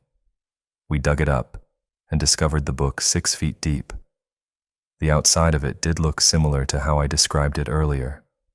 No writing and what looked like aged leather binding it together. However, the first difference is that the book didn't just say that word over and over. It explained what it was, or should I say, who it was. Yes, that's right, it is a name after all, and as I read more and more of the text, I learned about who the name belonged to. Going forward, I will refer to the name as X, as if I state it again, it will lose its power. When I first found the book, I quickly put it in my backpack as I admit I wanted to discover what it contained myself. No one protested at all, so I didn't worry about it too much. I began to examine it on my trip home and was horrified by what I read. I didn't realize, though, just how screwed I was until the last page. Page 33 made it clear just how much trouble I was truly in, and how much trouble all of you are in now. Even writing this, I can't help but feel relief along with my extreme guilt for what it is that I'm doing. I think the easiest way for you to understand what the book contains is to show you an excerpt taken from that last page. The previous 32 pages essentially just rambled on about what makes some people worthy and what doesn't. But the last page is what made everything clear. The book was written by a woman named Mary, and I assume in the year 1951. He was called crazy. He spoke to what appeared to be no one. But we know he spoke to the Holy One, the master of us all. The man always sought a life of meaning, and he found just that in the embrace of the Holy One. He was told he must cleanse the non-believers, and he did so, beginning with his family. They were cleansed with fire, 4 souls given without any hesitation. He then appeared to take his own life, but we know the truth. He became much more in death than he ever could in life, and that is when he truly became X. After a week, he returned and chose the ones worthy, including me. He showed us his power and the might of the Holy One. 32 of us were deemed worthy of his gifts, 16 men and 16 women. We were able to speak to him as well, even though we could not comprehend the form he took. We too cleansed the non-believers with fire, and we followed him deeper and deeper into the forest. Any non-believers we found were cleansed, either with flame or by removing their thoughtless heads from their fragile bodies. Each person we killed made him stronger, and he began to morph into something magnificent, greater than any man could be. Our quest was pure, and our path was clear. The great X, guided by the hand of the Holy One, led us from sea to sea, taking the worthless lives of hundreds, every soul making him stronger. Their life energy and fear gave us power. We did not age, and we did not need food or water. We grew taller than any normal man or woman, and had incredible strength. We survived purely off the souls of the ones we killed, and we were in good favor of the Holy One, who continued to strengthen X. After many years, we separated our might and settled in 2 places. One was a swamp near a small fishing town in Alaska, and the other, where I went, was in a large valley in Canada. The 16th in Alaska hid in the forest and took souls from the townspeople, causing terror and confusion. The remaining 16 of us also continued to take the lives of the ones who came seeking riches. The great X oversaw all of us and was proud of what we accomplished. In the valley where I lived, there are many caves along the river that allowed us to remain unseen and watch anyone who voyaged nearby. The valley was filled with fear, and we thrived here. It is unfortunate that after more than 50 blessed years, it had to end. The Alaskan town was abandoned, giving our brothers and sisters no one to feed on anymore. Soon after, we were discovered in the valley, and the unworthy masses grouped together and cornered us in the canyon. Even with our strength, we were outnumbered 20-1. They sought vengeance for the souls that we had taken. But before they could end us, the great X ordered us to end ourselves and join him. The 16 from Alaska returned, and we were one again. I was chosen by X to hide and write our story. But once these words are finished, I will join my true family. X said we will have to wait for many years, but we will continue our quest one day. I watched firsthand my brothers' and sisters' presence rise again after death, and I know I will too. Without our physical bodies, we can no longer cleanse souls. The great X told us about another way for his power to grow, a way that can never be stopped by any of you pathetic beings. The world has changed, and brute force will no longer accomplish our goals.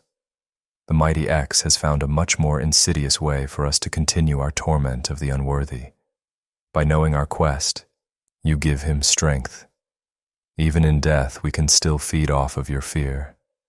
That is why I have recorded our story and have written his name on every one of these 33 pages, just as he instructed. By reading X 33 times, you have become found by us. You are in our gaze now, and we will never let you go. Unless you find many souls for us, all of our focus will be on you. The 33rd will never lose power, not as long as you know his name. He will live on forever. Anyone who reads his name in this book will never escape him. We will no longer even have to kill any more of you ourselves. He will be strong enough again one day. He will have his final body, and his master, the Holy One, will descend from the heavens, and that will mean the end of your world. Obviously, I edited the exact excerpt, as the first time X was written, it spelled out the whole name. But like I said, I couldn't write it any more than 33 times, the same way Mary couldn't. For some more context, this group was stopped by the joint effort of people all across North America who had lost loved ones, as well as the local people of Canada who lived around the Nahanni Valley. There is not much information about who specifically made up this group, but they were the ones who put an end to the spree of killings and seemingly stopped the violence. This information wasn't online anywhere. I only learned of it by speaking to Canadian and Alaskan locals who had the story passed down to them. There seemed to be a conscious effort to forget about what happened, and given what the book stated, I understand why.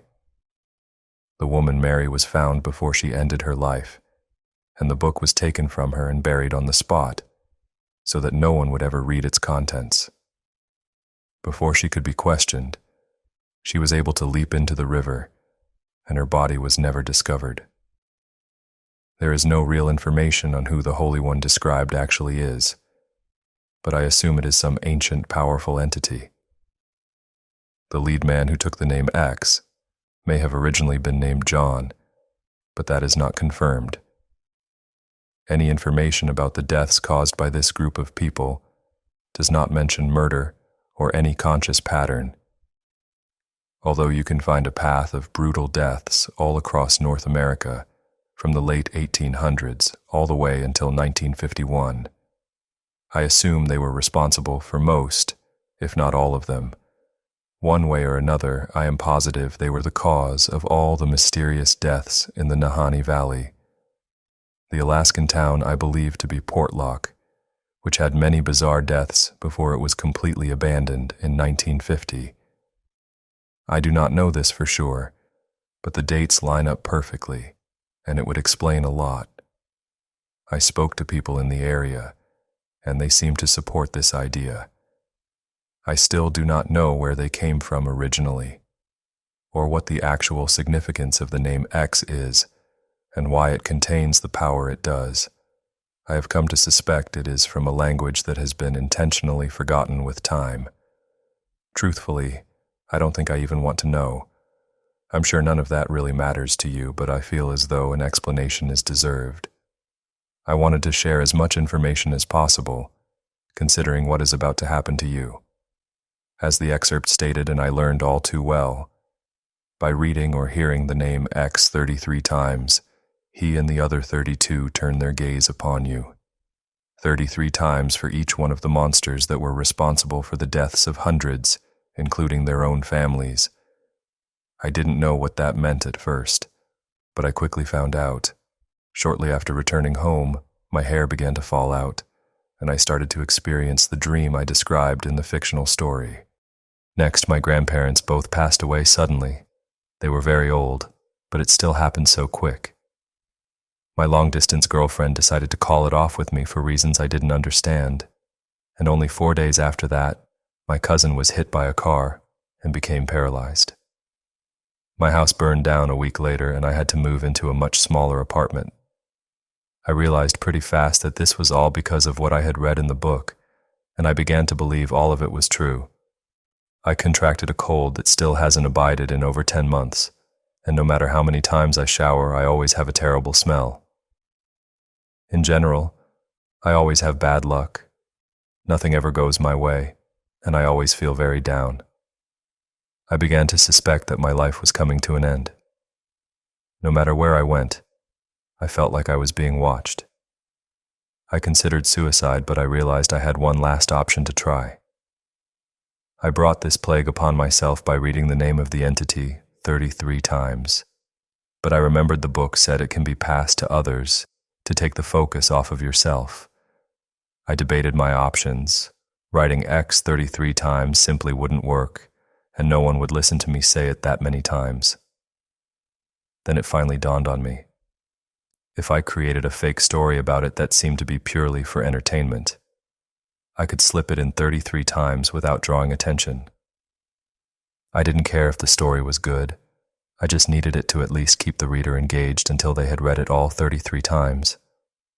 I don't know if 20 people will read this or 100, but I do know at least some people will, and I am relieved that the gaze will no longer purely be on me. I would now like to take this time to apologize to you all. It doesn't bring me any joy to do this, but I had to stop the pain and torment. I do believe that you will not experience as much bad luck as I have, but I will not pretend I know that for sure. All you can do now is continue to share this story to others to deflect from the gaze. In doing so, we will be introducing this evil back into the world, but I don't know any other way to help ourselves. Don't lose all hope. Share the story, and do whatever you can to try and find ways to stop these monsters. I truly believe if someone can find a way to understand the name X and its meaning, power can be taken from it. I am going to travel to Portlock to try and find anything I can to help. I don't have high hopes, but since I am in the same state as what remains of the town, I figure it is at least worth a shot. I really do hope one of you can find a way to end this once and for all. Truthfully, though, I am just happy that I'll finally be able to rest. It's been so long since I actually slept. I wish all of you good luck, and trust me, you will need it. Capricornus, the dog battle with the mysterious entity. I grew up on a small farm in the middle of nowhere, raised by Christian parents in the middle of the Bible Belt. Needless to say, my upbringing was strict. Every Sunday we would be the first people at the church. My father was a layperson and my mother worked with the youth and nursery groups. I was even involved for some time with the music program. We prayed before every meal, were baptized as a family, and attended every Wednesday service we could. The only time we ever really skipped was when my mother would fall ill. For a while, this routine felt safe and correct. This is because it got me out of the house and away from my mother, whose demeanor would change when we were out of the public eye. or when my father would leave the country for work. To the outsider looking in, we were a happy family with strong bonds, but on the inside, it was a different story. You see, I believe that every family has a dark secret to hide. Murders, crimes, betrayals. Ours was our mother. She was an aggressive woman with violent tendencies. I remember a bad grade used to get me a few whacks to the side of the head, an F, and it was game over.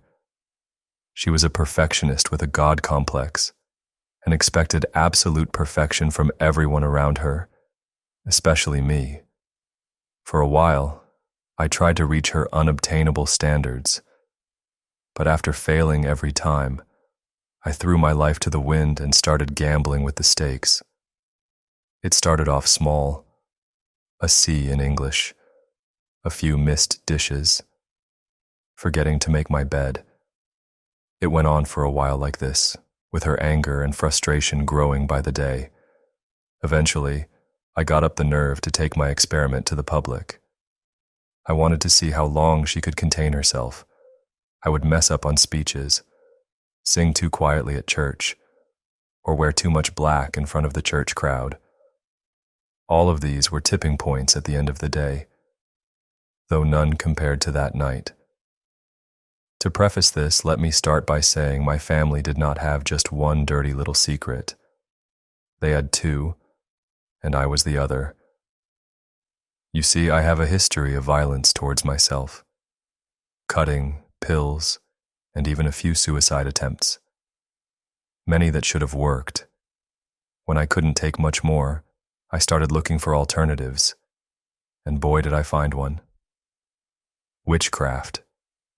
I know how it sounds, but when you are put in a dangerous situation that nobody will help you out of, you end up finding the strangest of solutions. But what about my religion, you may ask? Well, I had given up faith a while ago. Surely any God who allows their children to be treated like this is not one worth following, especially when they claim to be all-loving. So I turned to more drastic measures. It started small, with a few protection spells here and there to keep her out of my room at night, a charm to slip in and out of rooms unnoticed, and a curse that I was keeping in my back pocket. I did not know how well I could trust these things, as I had gotten them all from claimed witches on the internet. But so far, the spells and the charm seemed to be working, and my life quieted down just a bit. It was not anything crazy, but it was enough to let me breathe a little easier. Unfortunately, my peace was short-lived when somebody told my mother they suspected me of harming myself. It started like any other fight regarding my mental health. My problems were not real. I only wanted attention. An endless stream of accusations flowed from her as she slowly walked towards me. Rage flashed behind her eyes, going on about how I was an embarrassment to the family and how I did not deserve to be a part of it. That's when she took her first swing. At the same moment, something in my gut told me to duck. She missed my face by inches. Of course, not landing her punch only infuriated her more, and she rushed me, grabbing me by my neck and slamming me into the wall, cutting off my air supply. I grabbed onto her arm and kicked at her with everything I had, landing a solid blow to her knee. She yanked me from the wall and slammed her fist into the center of my back, sending me gasping to the floor. I lay there for a moment. My vision is fuzzy. I could hear my mother screaming at me to get up. After what felt like hours, I was finally able to stand up. As I did, I made eye contact with the woman standing in front of me. She shouted at me, saying if I ever embarrassed her like that again, she would kill me. I could feel the heat of my anger and hatred start to rise as I stepped forward to fight back. When I did, she threw a bowl at my face, laughing like a maniac. My heartbeat was so rapid I could feel it in my fingertips. Before I knew what was happening, I was making a mad dash to the back door and out into the darkness. Outside, a storm was brewing, the thunder crashing overhead as I sprinted into the field behind my house. The wind whipped at my face and the rain pelted my back. but I did not care. By now, the rage inside of me was boiling over, and I could feel it taking over. My pulsing fingertips began to grow hot as I remembered the curse. It was a simple one made to avenge any wrongdoings done to the caster. It just so happened. I had many. I racked my brain for the words. In tenebris dormit, nigriora duc. Non patitur lumen ad voluntatem meam. Expergiscimini ex altissimo somno tuo. Expergiscimini et vindicate me. The words raced through my mind and poured out of my mouth before I even knew what was happening. I shouted them into the wind, over and over as if I were beating it into her physical body, putting more rage, more hatred behind each line until the words were unintelligible. After one last round of shouting into the thunder and darkness, I let out a terrifying scream, loud and shrill and filled with malice. This was my revenge.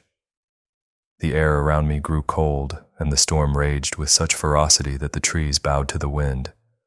The warm, pulsating feeling in my fingers grew stone cold and spread across my body. My chest tightened and my mouth twisted into a gruesome smile. It felt as if something dark was taking over, and I did not want to stop it. I opened my heart to the darkness and welcomed the sleeping beast in, willing it to awaken. I wanted justice. I wanted revenge. I wanted death. For either her or I, it did not matter. I demanded vengeance. After a few minutes, the world grew eerily quiet, and my body temperature returned to normal. My knees began to shake, and my eyes grew heavy. I felt the world spin as I blacked out. When I came to, all the lights in the house were off. Nobody waited up. And why should they? I'm not one of them anyway. I was an abomination to human nature to them now. No longer part of the sweet Christian family that was all too good at acting. I made my way back to the house and to my room, falling into bed and quickly finding sleep.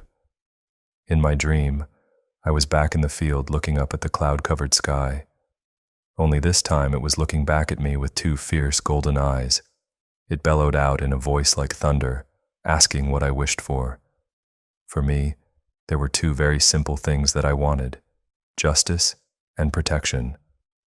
The clouds began to swirl into a funnel, creating a spindly, slow-moving tornado. It slowly made its way to the ground, and a creature made of mist stepped out. It slowly began to take the form of a tall person. I managed to get a glimpse of red before I was jolted awake.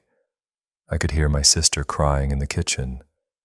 The house felt heavier than usual this morning. I stepped out of my room and into the hallway, making my way to the kitchen. My sister sat at the table, hands shaking. My mother stood quietly in the corner. In the night, somebody had crept into our barn and slaughtered my sister's goat. They had slit its throat and belly, piling its guts on top of it. A sinister feeling crept into my chest as I remembered hearing about a nearby, small-time cult. It was suggested that they were behind it. To make matters worse, its severed ear was left at our back doorstep, like some form of warning. This rocked the whole neighborhood, what few we had anyway. The death of a goat in such a manner in a place like this was seen as a bad omen, the devil's work. We did not have gangs or unruly rebels in the area, and my sister did not have it in her to do something so gruesome. A dark cloud had settled over the household, heavier than ever. Something was happening, something that was now out of my control. Was this a result of my curse? Or was it a cult? If it was, why us? It's not like we were the only farm with goats. What were we the target of? The rest of the week went by without incident. Things were unsettlingly quiet around the house. My sister was looking for a new goat. My father was away, and my mother spent most of her time sleeping, her illness worsening in no time. I still crept quietly around, completely unnoticed, just in case she got a burst of energy. The only difference was my mother complaining about the darkness in the house that came and went with me. This is not the first time she said something like that. but she had never worded it like that before. Now that it has been said aloud, I have noticed a strange new presence that I can never seem to shake. Almost like a heavy blanket had been placed on my shoulders. One night I was lying in bed, my dog resting peacefully in the corner. I closed my eyes for a moment and felt the world immediately fall away as the air grew cold around me. I turned to look in the direction that would have been where my door was and saw a tall, pale figure with empty eyes and 4 sharp horns staring directly at me. A crooked grin spread across its face. It shuffled in place for a moment before making a mad launch toward me. I fell backward and tried to let out a scream, but the air felt so thick in my lungs nothing came out. The figure was about to jump on me when I was finally able to let out a scream. The next thing I knew, I was jumping out of bed and running towards the light switch. My dog was standing in the corner with his back arched slightly, and all his hair was sticking up on his neck. I could see the light in the hallway turn on just before my door swung open. It was my mother. Her frame blocked the entire doorway. She demanded to know what all the noise was about. I desperately tried to play it off as a bad dream. Thankfully, she bought it this time. As she exited my room, I could feel my heart begin to pound. It was as if it had been standing still that entire time. The next day, I decided to ward my room using salt and oils that I stole from the kitchen. I made a solid line of salt on the inside of my door so it could not be seen, and I put one on my windowsill, spreading the oil along the frame. When I was sure it was safe, I left the house for the day. Throughout the day, I was finding it harder and harder to focus. My mind wandered back to the thing in my room, its empty eyes boring into mine. My hands never stopped trembling, but oddly enough, not from fear, but anticipation. Like something big was going to happen, something big and terrible. When I finally made it home, I went straight to my room and locked myself in. My mother wasn't due home until later in the night, so I knew it would be fine, at least for a little while. I could hear my sister watching television in the living room, laughing at some show she recently got into. I tried to stay calm as I thought about the weekend ahead. My sister would be out of town, leaving me alone with my mother. It's nothing I couldn't handle, but it was still a less than appealing situation. My thoughts continued uninterrupted for a while until I started to hear footsteps coming down the hall. I focused my attention on the sound and realized I no longer heard the television. Just this strange, uneven footstep. This couldn't possibly be my sister, was it? The footsteps continued to thump down the hall until they came to an abrupt stop, right at my bedroom door. I called my sister but received no answer.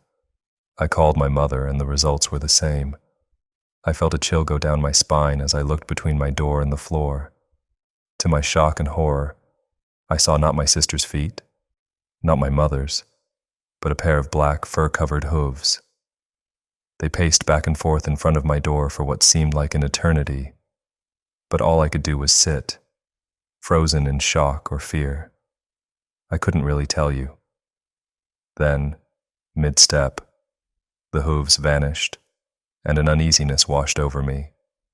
I got up and walked to my door, reaching for the handle. But something deep in me made me stop short. I could hear my heart pounding in my chest, my breath catching on every other inhale. Everything in me was telling me not to open that door. That's when I heard it. My sister let out a blood-curdling scream that echoed through the house. She threw open her bedroom door, causing it to slam against the wall. She crossed the hall to my door and began pounding frantically on it. When I heard her voice coming from the other side, I felt every muscle in my body relax. When I finally opened the door for her, she rushed in and immediately began telling me about the shadow outside of her bedroom window. It stood about 7 feet tall and was completely black. But what she said next is what sent my mind spinning. She told me that the shadow looked like a man with a goat's head, and from its head grew 4 sharp-looking horns. It was only slightly different from the man I saw in my room, the one with the empty eyes. Had it changed its form to scare my sister? Or had it appeared more human to make me feel less afraid of it? We heard a loud slam coming from the living room. My mother was home. She stormed down the hall and immediately began screaming about embarrassing her yet again. She pushed me to the ground and grabbed me by my hair. Yanking me to my knees, she warned that if I ever embarrassed her in a public setting again, it would be the last thing I ever did. I couldn't tell you what I did this time. I've been so out of it these last few days, I probably couldn't even tell you where I was. Hot tears streamed down my face, and I felt my blood start to boil. I pleaded at that moment for my torture to finally be over. All of the pressure, the physical abuse, the inappropriate comments and behavior, everything. Either I die or she does. She released the wad of my hair she held and shoved me back down. I stood up in front of her, trying my best to seem unafraid. The air around me took on a now familiar chill, and my eyes locked onto hers. We stayed, stuck in a staring contest for what seemed like hours. After what was probably only a couple of minutes, I saw her eyes start to roll back into her head as she lost steady footing for a moment. I took the opportunity to suggest she go lie down. It was late after all. Without a word, my mother turned and left the room, shutting herself into her own. My sister turned to look at me in disbelief before leaving herself. The chill in my room remained. That's when I realized the salt line had been broken. I stayed up that night, watching the door. Once again the hooves came back, but rather than pacing, they stood still outside of my door, facing the hallway, almost as if it was standing guard. What was I going to do about this weekend? Was there even anything I could do? And what about this thing waiting outside my door? The award was no longer up, so why was it just standing there? These thoughts raced through my mind at breakneck speeds. The thoughts were moving so quickly, around and around in an endless loop. I thought I might get sick. I felt my heart rate spike as a wave of panic took over. Once again, I felt tears stream down my face as voices screamed in my head, telling me I would never make it out of there with my life. I felt myself start to hyperventilate as the panic increased. Just as it peaked and I fell into a fit of uncontrollable shaking, I felt my eyes get heavy and the corners of my vision started to blur. I was blacking out. It was still dark when I came to. I could hear my sister moving about the house, getting ready to leave for her weekend trip to San Antonio. That means it was somewhere between 4 and 5 in the morning. To confirm my suspicions, a bright set of headlights turned into our driveway, casting shadows into my room. The long, spindly arms of the tree in front of my house stretched across my wall, twisting eerily in silence. I heard the front door open and close twice, once for my mother and again for my sister. That's when the sound of uneven footsteps came down the hall once more. Only this time my door crept open, revealing the same goat man my sister had seen at her window. His head was covered in black fur and nearly reflected the light coming in from outside. It would swap back and forth between the goat head and the human one, always keeping its horns. His eyes, however, remained as empty as ever. I saw him raise a single hoof, which was the same color as his head, a strange, reflective black, and slam it onto the floor. As soon as it made contact, the branches on my wall shot out and grabbed me, twisting tightly around me. My body struggled against the pressure, but they only squeezed tighter. He raised his foot to stomp again, and this time when his hoof hit the hardwood, I fell unconscious. I woke up in a cold sweat the next morning, surrounded by sunlight. The birds outside sang their usual song. Only today things seemed almost brighter. My mother was going to be home with me all day today, but truthfully, I was hardly worried. I pulled myself out of bed and quietly crept to the kitchen for some water. My mother was already waiting for me. She had made breakfast, pancakes. I sat down at the table, never taking my eyes off her. I sat with my back straight, and my feet were pointed up onto my toes, ready to run at any moment. She slowly walked up to me, pulling out the chair next to me. She lowered herself slowly into her chair and looked into my eyes, sizing me up. Her eyes were sunken in and bloodshot, as if she hadn't slept for days. She took a deep breath and began talking about last night, and how she stepped in something funny coming through my doorway. She quickly stretched her hand across the table, causing me to flinch and grab the salt. She shook some into her hand and slowly poured it onto the table in front of me. Before I knew what I was doing, I slid back in my chair and moved to stand up, but she was too quick. She grabbed hold of my wrist and pulled me back down into my chair. She began to explain how she received regular online history reports from my personal devices. She had seen all of my research on protection spells. Her talking quickly turned to yelling as she went on about how disgraceful I was, lost from God. When I gave no reaction to her saying that, she flew into a rage. Throwing her chair back, she grabbed the salt shaker and hit me over the head, over and over as many times as she could before I was able to push her away. As I scurried away from her, she began speaking again. She had read the dark things I had written in my journal. She reached down and grabbed my ankle, pulling me back. My mind was going, I was possessed by a demon, or was in fact a demon that needed cleansing.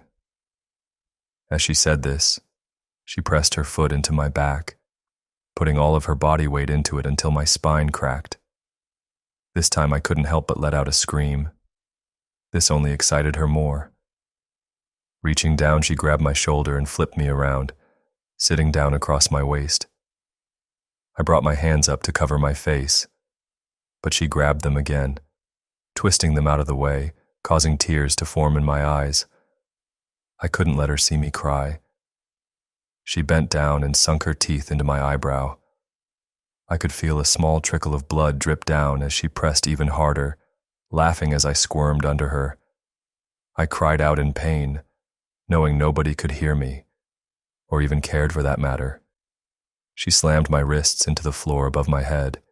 Shifting her weight to one side, she dug her knee into my stomach, causing me to cough.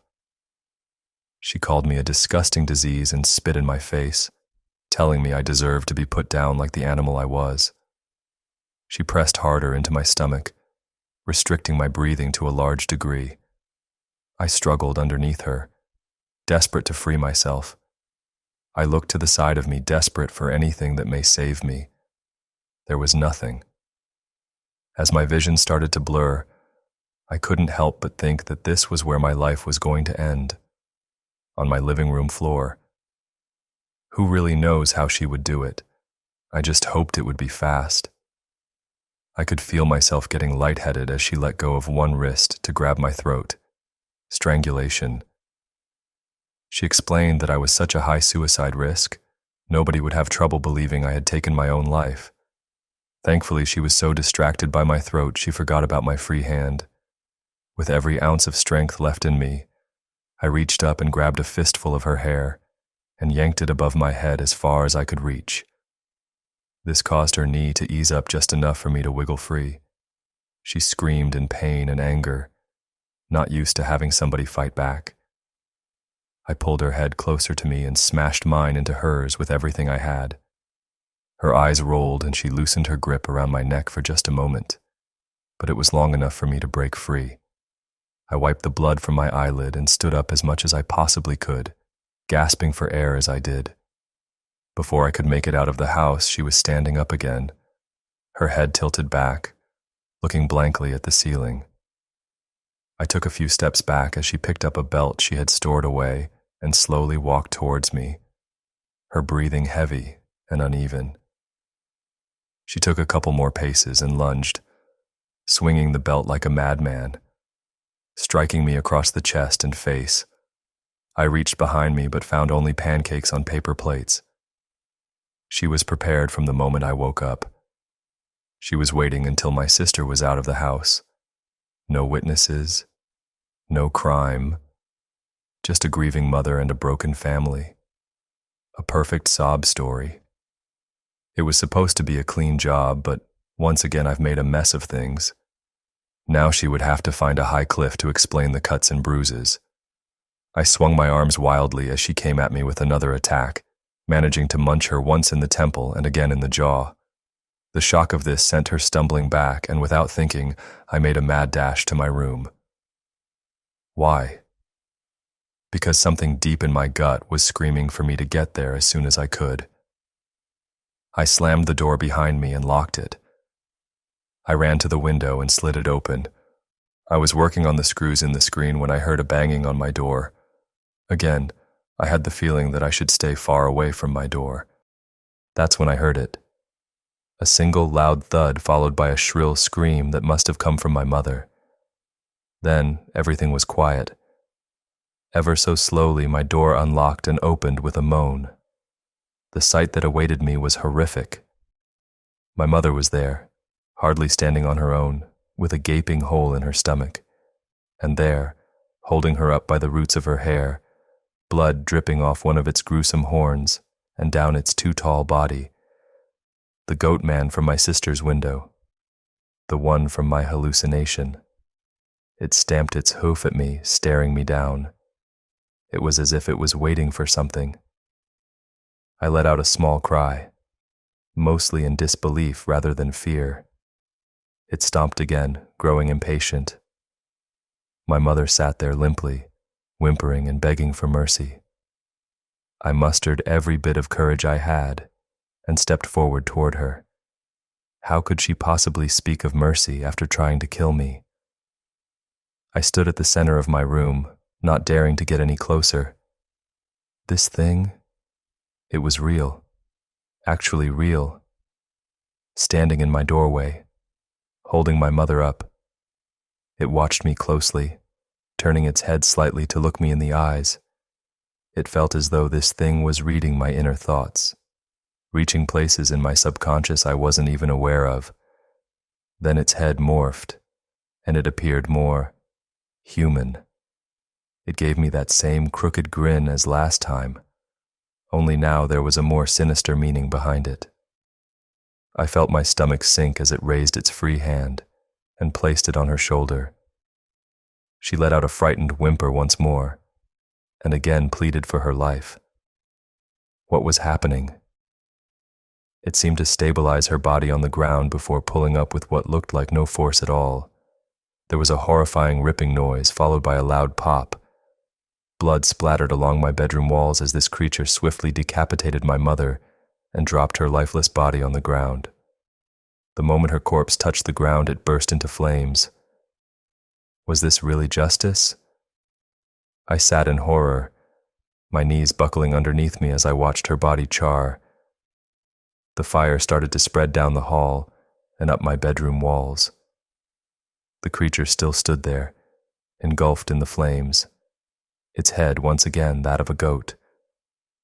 Smoke filled the room, causing my eyes to sting and my vision get all blurry.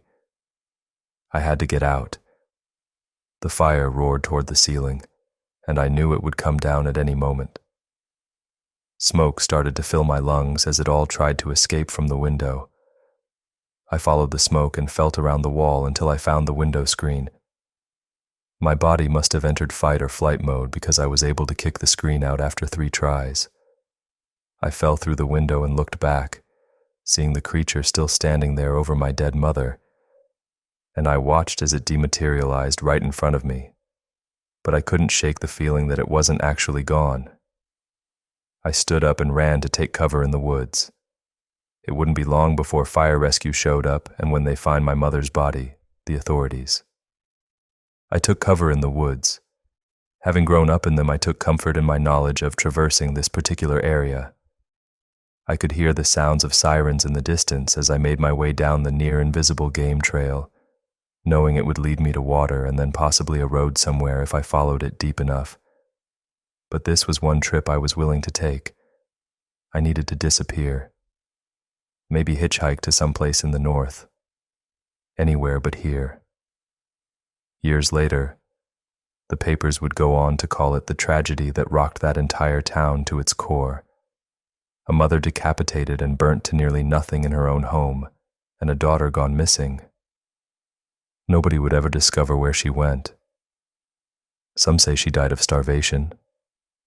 Others believe she is still alive, somewhere being held as a slave, the victim of a kidnapping gone wrong. But the truth is, I've never been freer in my life. Though every now and again, out of the corner of my eyes, I see it waiting for next time, and a chill will cut through the air, causing me to shiver. 5 True Scary New Year's Eve Stories to End, 2024. Story number 1. This happened on New Year's Eve back in 2017. I'm from Ohio, just outside of Cleveland, and I was flying home after finishing up a semester at the University of Rochester. I had to stay at school a week after the semester ended for personal reasons, so I unfortunately spent Christmas relatively alone. The flight itself was fine, but I'd already been in a sour mood before I even boarded the plane. I'm a big Browns fan, and as I was at the airport, the Browns lost their final game of the regular season to go 0-16, completely winless. As a lifelong fan, it was a special kind of misery. I think we were the first team to go winless since the 80s or something. To top it off, my flight was delayed, which ruined my family's plans for the night. Originally, we were all supposed to drive to my cousin's house together for a New Year's Eve party and stay the night. But because of the delay, my parents decided to leave early, taking the main car. I was stuck driving the spare car alone. My mom tried to make it up to me by leaving Vera, our golden retriever, behind to keep me company. I wasn't thrilled about making the trip solo, but Vera was always good company. I figured I'd make the most of it. By the time my Uber dropped me off from the airport, it was creeping on 10 o'clock. I didn't even bother unpacking. I just jammed all my stuff in the car, got Vera, locked up the house, and got on the road. The drive itself wasn't anything special, just miles of Ohio, back roads winding through empty fields and patches of forest. There wasn't much snow on the ground, just a light dusting, which was nice since I hated driving in the snow. It was pitch black though. The only light came from my headlights and the occasional farmhouse with its porch light glowing faintly in the distance. About halfway into the trip, Vera started whining. At first, I thought she just wanted attention, but then she stood up, pacing in the passenger seat. That's when I realized she needed to go to the bathroom.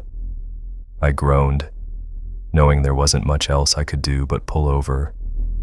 The next clearing I came across was small, barely enough space for the car, but it would have to do. I remember noting to myself how dark it really was out there. If not for the patches of white snow here and there, I probably wouldn't have been able to see into the woods at all. I jammed my hands in my pockets and tried my best not to freeze to death. Vera didn't seem to care about the cold or the darkness. Classic golden retriever. I let her out, not even bothering to leash her. She sniffed around the edge of the trees, taking her sweet time. She didn't wander far, just enough to do her business. That's when I heard it. All of a sudden, a loud crashing sound echoed from somewhere in the woods. It wasn't just a branch breaking. It was heavier and deliberate, like someone or something was moving through the trees. I literally jumped from how loud it was. Imagine a grown man sprinting through the forest. That's genuinely what it sounded like. I scanned the darkness, squinting to make out anything, but it was too dark to see beyond the first few trees. Before I could react, Vera bolted directly into the woods. It was some worst nightmare type stuff, I'm telling you. She disappeared into the trees, and I lost sight of her in mere seconds. I yelled her name over and over, but she didn't come back. At that point, my heart was racing, and it started getting hard to breathe. The cold didn't help matters. I couldn't leave her out there. That wasn't an option. Without thinking, I ran into the woods blindly, yelling for her to come back. I didn't want to think about what she was chasing after, so I just ran. letting the adrenaline take over. The only light to aid me was my dim phone flashlight and the thin layer of snow on the ground. It was so dark I was practically running into the trees. I kept running, praying I'd find her before she caught up to whatever was in there. I ran until my lungs gave out from the cold, forcing me to take a break. After nearly falling over from exhaustion, I leaned up against a tree and felt myself about to break down. I honestly didn't know what to do. And then, finally, I saw her. She was crouched low and shivering, walking slowly toward me. Her tail was tucked tightly between her legs. I had never seen her like that before. I dropped to my knees and embraced her. Relief flooded through me. She pressed against me, and I could feel her body trembling.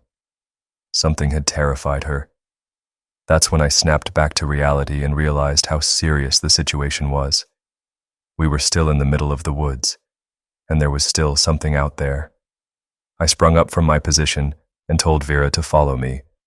This time, she obeyed and stuck by my side like her life depended on it. We started back to the car, but I had no idea if I was going the right way.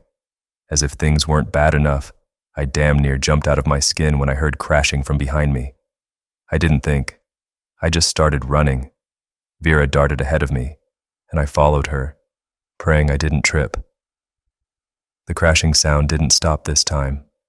It seemed like it was following us. I can't even tell you how scared I was in that moment. I genuinely felt like I was going to die. By some miracle, Vera led me straight back to the car, and I practically threw her inside before slamming the door shut. As I was jumping into the driver's seat, I glanced back toward the woods, and my stomach dropped. There were 3 figures standing at the edge of the woods, watching us. I jammed the keys in the ignition and floored it out of there. I didn't stop. I didn't even slow down. I was still in shock. It wasn't until I had driven a few miles that I noticed Vera was bleeding.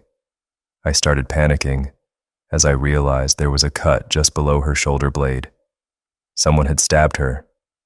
I slammed on the brakes and ran around to the trunk. My mom always kept a first aid kit in every car. And for once, her insistence on being overly prepared paid off. I cleaned Vera's cut as best I could and wrapped it in gauze. She whimpered, and I worried that I was hurting her, but I knew I was doing the right thing. For the first time since the whole sequence had started, I felt myself begin to relax. It was over. I tried not to think about it for the rest of the drive, but I was just so shell-shocked that something like that had happened to me. I ended up not telling my parents or relatives. I don't know why. It just felt like one of those things you keep to yourself. Story number 2. What I'm about to tell you is something I still think about often, especially during this time of year. This happened on New Year's Eve a few years ago. I was driving to my parents' house to celebrate the New Year with them. They live a few hours away in upstate Pennsylvania, so I'd left in the late afternoon, figuring I'd get there with plenty of time to spare. The drive was supposed to be simple. I'm the type who really enjoys long drives, so a nice, peaceful drive would give me some much-needed time to think. But the weather had other plans. The snow started falling about an hour into my drive. At first, it was light, just flurries dusting the windshield. Nothing to worry about, I thought. The snowfall was actually quite pretty. But I'm pretty sure I jinxed myself. The farther I drove, the harder the snow came down. It just kept falling and falling until I was literally in the middle of an honest-to-God blizzard. The highway turned slick, and visibility dropped to almost nothing. My car, a little sedan, isn't exactly great in snow, so when the tires started slipping on even the smallest hills, I knew I had to pull over.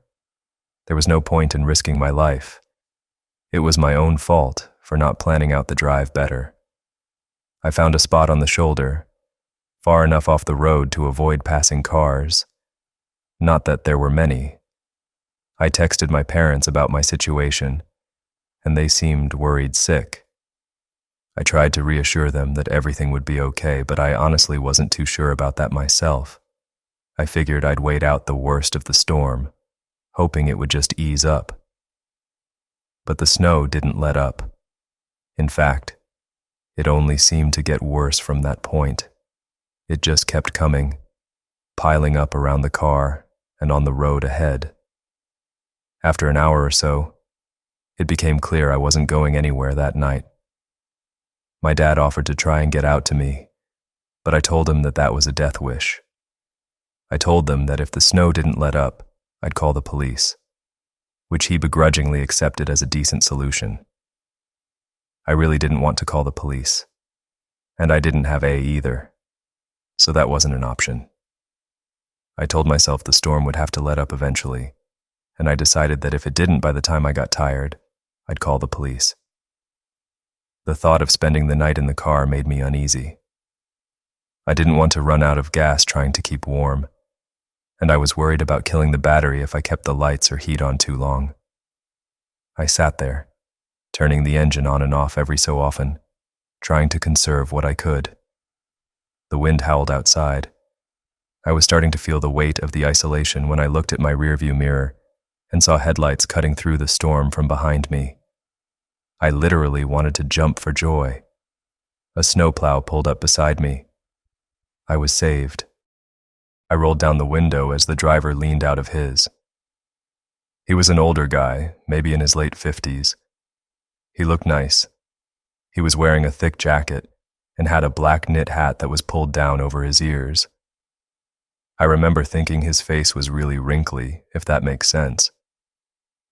It looked weathered, like he had spent decades in harsh conditions. I expected him to say something, but he just stared at me for what seemed like an unusual amount of time. Eventually, he spoke, asking me if I was okay. He had a really gruff voice, definitely a smoker, and it was honestly kind of off-putting. I told him that I didn't think my car could handle the conditions, trying to be friendly, but also keep my voice steady. He nodded, saying that I wouldn't get far in a storm like this, especially with the car I had. He paused for a few moments, as if he were considering what to say. I watched his eyes scan my back seat, like he was looking for something. I was just about to respond when he offered to give me a ride. I hesitated. I didn't know him. And, yeah, he seemed a little strange. But he struck me as a genuine guy. Plus, staying put with my car all night would have been stupid. I asked him if he could drive me to where I was going, and he said it would be no problem. I then asked him what I should do about my car, to which he shrugged his shoulders and said, "Leave it." After a moment, I agreed. I grabbed my bag and climbed into the cab of the plow. At first, the warmth was comforting. I felt the tension in my shoulders start to ease as I settled into the seat. He asked me where I was headed, and I told him about my parents' house. I gave him directions, and he nodded again, but didn't say much after that. The silence wasn't awkward, but as the minutes passed, I started to feel more and more uncomfortable. That's when I noticed something odd. He wasn't driving in the direction of my parents' house. I knew because the navigation was literally pointing in the opposite direction. I mean, we were on a local highway. There were only 2 ways to go. I tried my best to sound calm and asked him if we were going the right way in the most normal tone I could muster. I don't think I did a good job, though, because I could feel his demeanor slightly change with my question. Without looking at me, he told me we were taking a short detour and that the back roads would be better than the highway. I didn't know the area well enough to argue, but something about the way he said it made my stomach twist. We drove a little longer, and he did, in fact, get off the highway and start driving along some back road. At least the GPS said we were heading in the right direction, so I thought I was just being paranoid. Something in my gut was still telling me he was off, though, so I started looking around the cab more closely. There were red flags everywhere. Empty liquor bottles rolled on the floor near his feet. There were torn-up maps stuffed into the side pockets, and I caught a glimpse of a knife wedged between the seats. I felt my heart start pounding. You know that feeling where your heart just starts beating like crazy, and you're worried other people can hear it? That's what was happening to me. By that time, I was also positive we weren't going the right way. The GPS kept recalibrating because he missed turn after turn, not even looking at it. I was panicking. As we continued driving, I spotted a house in the distance. It was the only one I'd seen for miles. I had to act. It felt like a lifeline. I waited until we got closer, took a deep breath, grabbed the door handle, and then kicked the door open as hard as I could. The cold air hit me like a slap, but I didn't stop. I slammed into the ground and felt my leg flare up with pain. I didn't care, though. I got to my feet and started running toward the house. The man shouted something at me, and I glanced back to see him fumbling for something in the glove box. Probably going for a gun, for all I knew. I didn't look back again. I sprinted through the snow, trying not to slip, until I reached the house. I pounded on the door, screaming for help. A man and woman opened it, and they basically pulled me inside. I collapsed onto the floor, trying to catch my breath. I told them what had just happened, and they didn't ask questions. They just called the police. By the time the cops arrived, the snowplow was gone. They said they'd keep an eye out and search the area, but in that storm, finding him was unlikely. They offered to give me a ride to my parents' house and even help me call someone to tow my car. I was beyond grateful.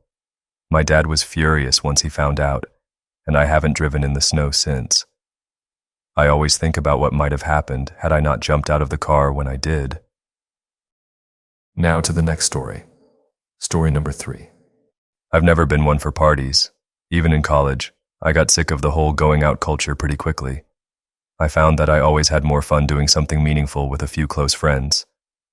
I'm from a rural area in northwestern Ontario. This happened a couple of years ago. Ever since I was a kid, my dad and his buddies had a New Year's Eve tradition of going ice fishing. While everyone else was celebrating the new year however they celebrated, my mom wasn't really in the picture, and we didn't have much extended family.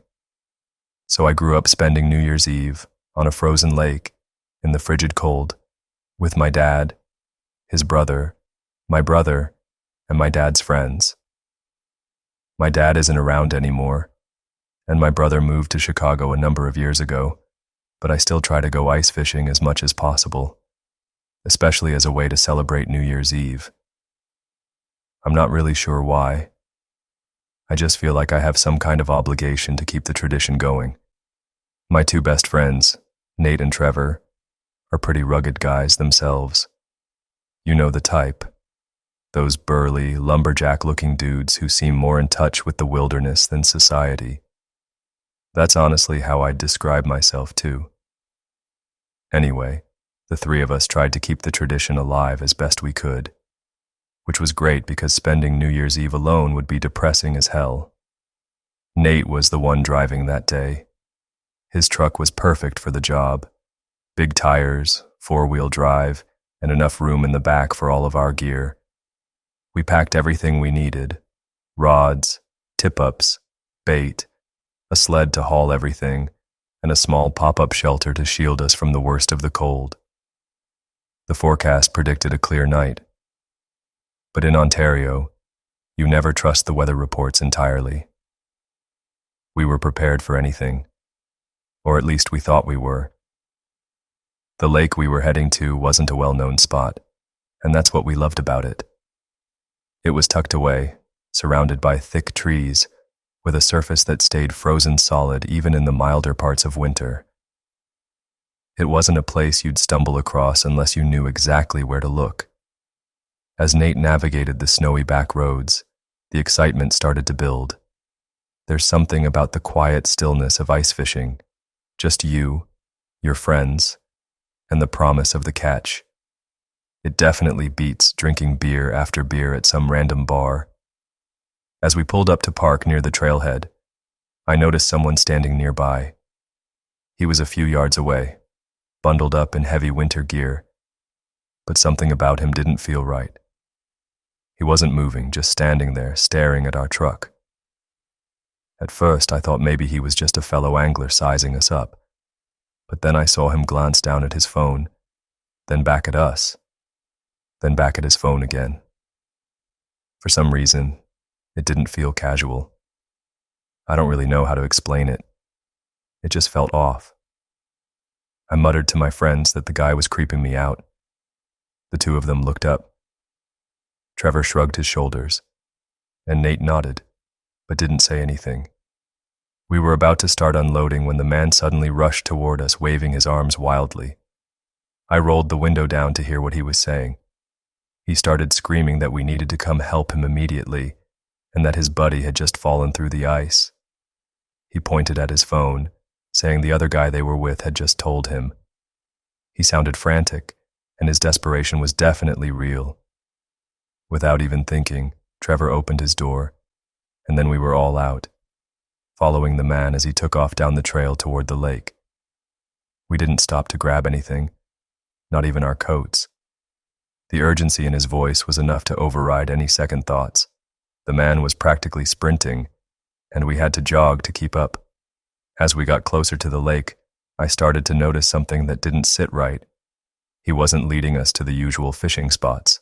Instead, we were heading toward a more remote part of the shoreline, away from where the ice was thickest.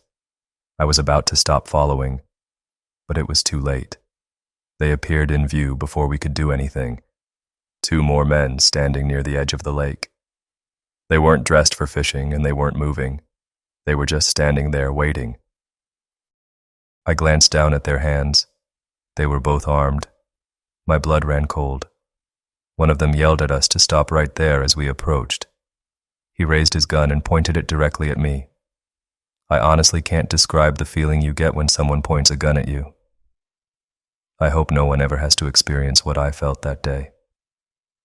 My heart dropped as the man we'd been following turned to face us, a smirk creeping across his face. We'd been set up. The second guy demanded Nate's keys along with everything we had on our person. We didn't really have a choice. These guys didn't seem like they were messing around. Nate reached into his pocket and tossed the truck keys to the man, and the 3 of us emptied our pockets. I tried to hang on to my phone, but one of the men said, "Phones too." Nate said his was in the car, which they laughed about. I've never been more furious in my life. How could we have been so foolish? I clenched my fists, wishing those guys weren't armed. I would have taken all of them on.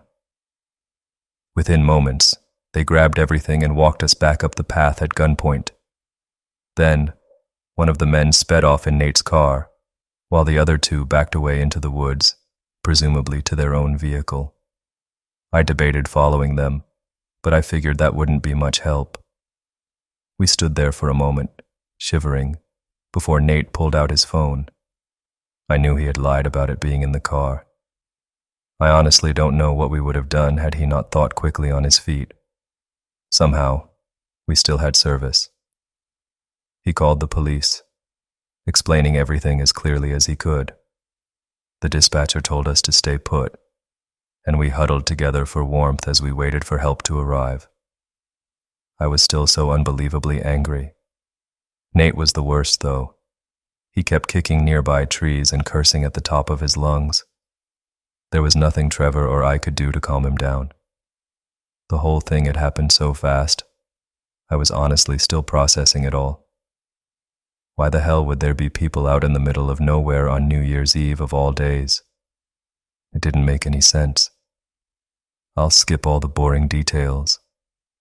The cops took an official report and were gracious enough to drive us all back to Trevor's house, which was the closest.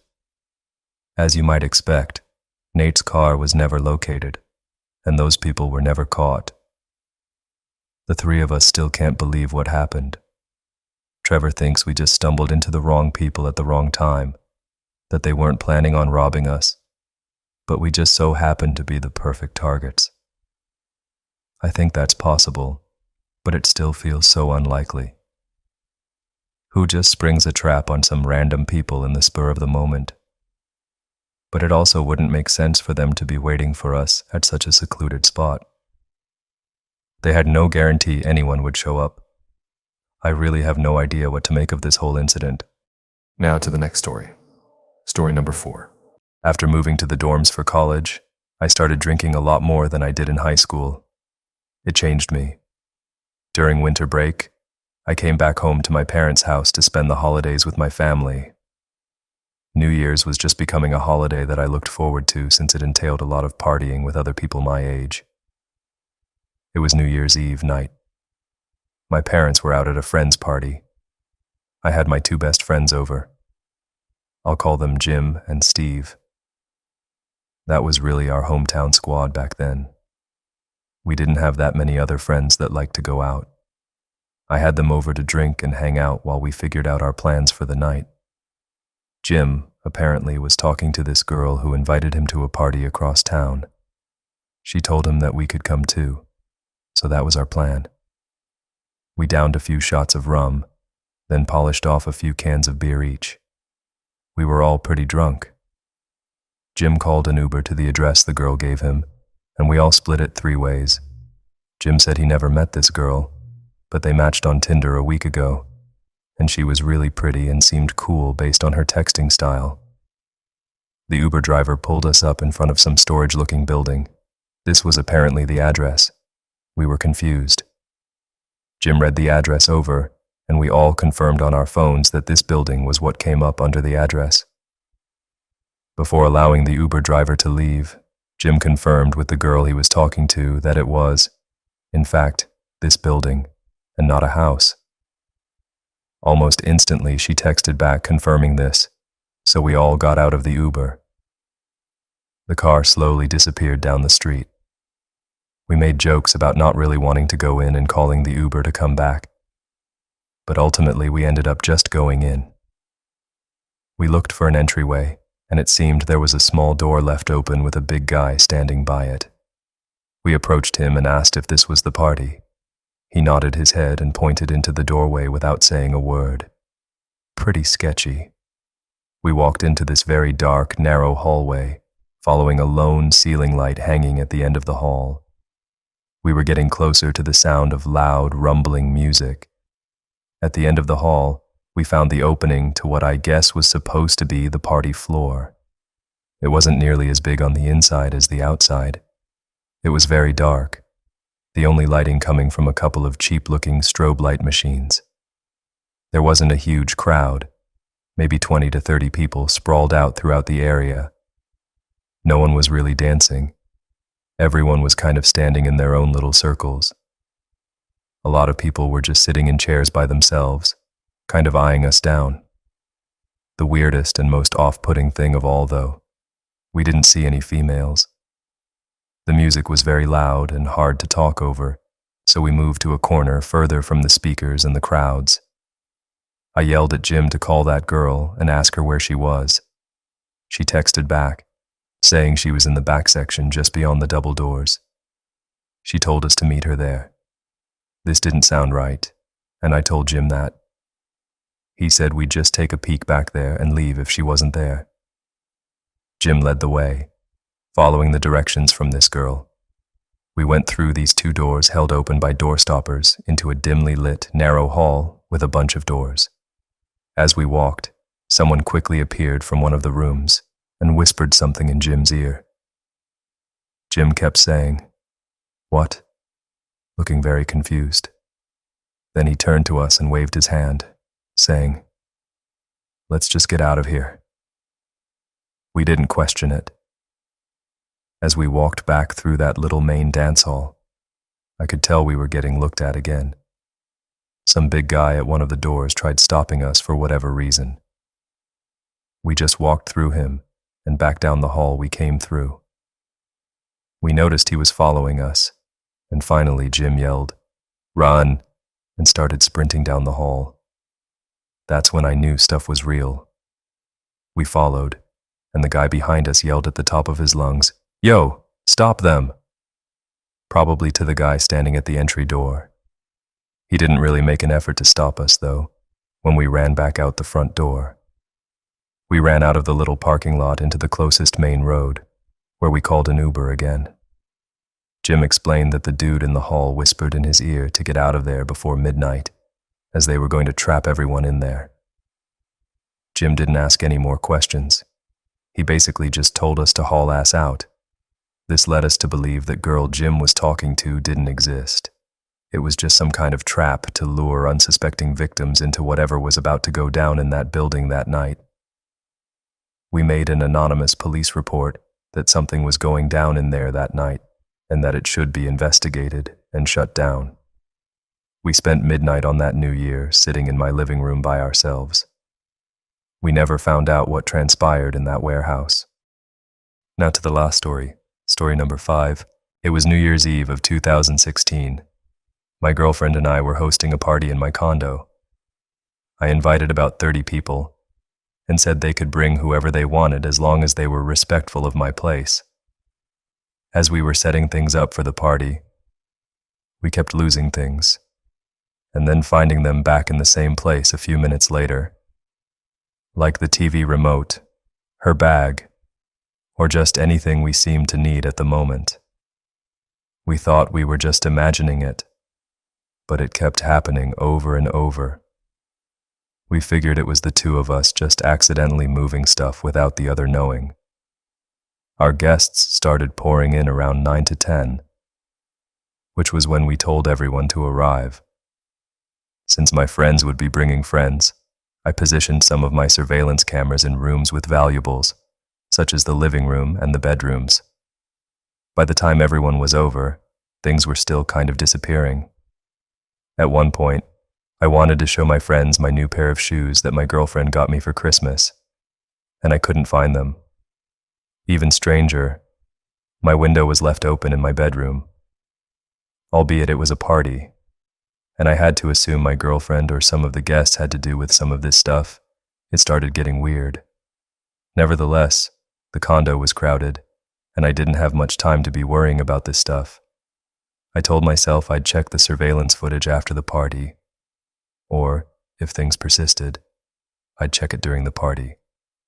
There were a handful of faces I didn't recognize, but I met most of them through whichever friends brought them over.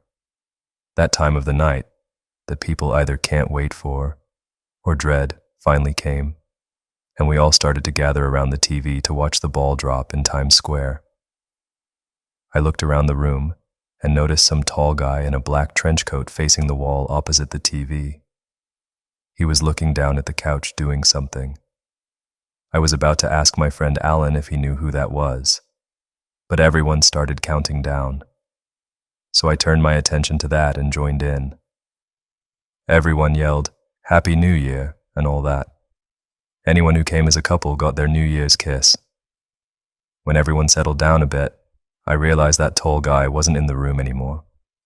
I asked Alan if he knew who that tall guy was, and he said, "Yeah, that's Tom's friend." So that was that. One of my friend's girlfriends eventually came downstairs and said whoever the guy in the trench coat wasn't leaving the bathroom. I told her it was Tom's friend and to just use the master bedroom bathroom, so she went back upstairs. Eventually, the clock hit 2 a.m., and that's when things were dwindling down and people were starting to make their exits. When everyone was gone, my girlfriend and I said we'd clean up tomorrow. However, we did a quick inspection to make sure nothing was stolen. Her bag was gone completely this time, and so was one of my expensive watches. I rushed to our bedroom to pause the video cameras so I could download the footage and play it back. We started watching from the time guests started to arrive. I had it on fast forward, and we just skimmed all 3 cameras. Eventually, we noticed Tom's friend in the trench coat in the guest bedroom going through our stuff. I paused the footage in a fit of rage. I cut the footage to a 30-second clip, sent it to my phone, and then texted Tom immediately.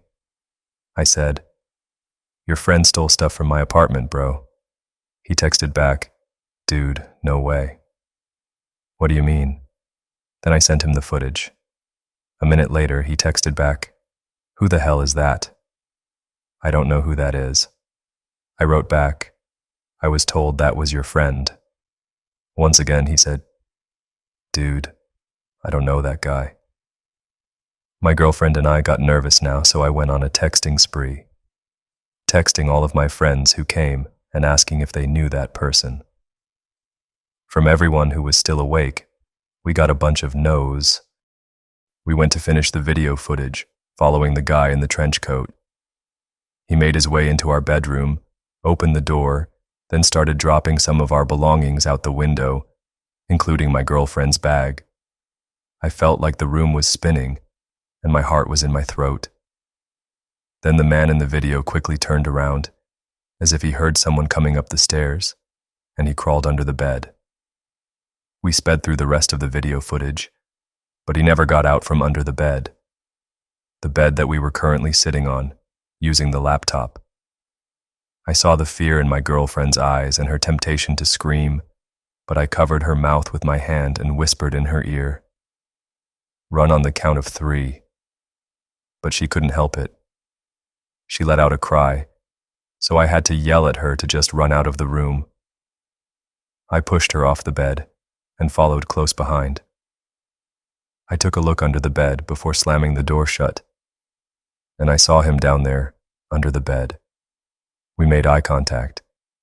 It was an indescribable moment.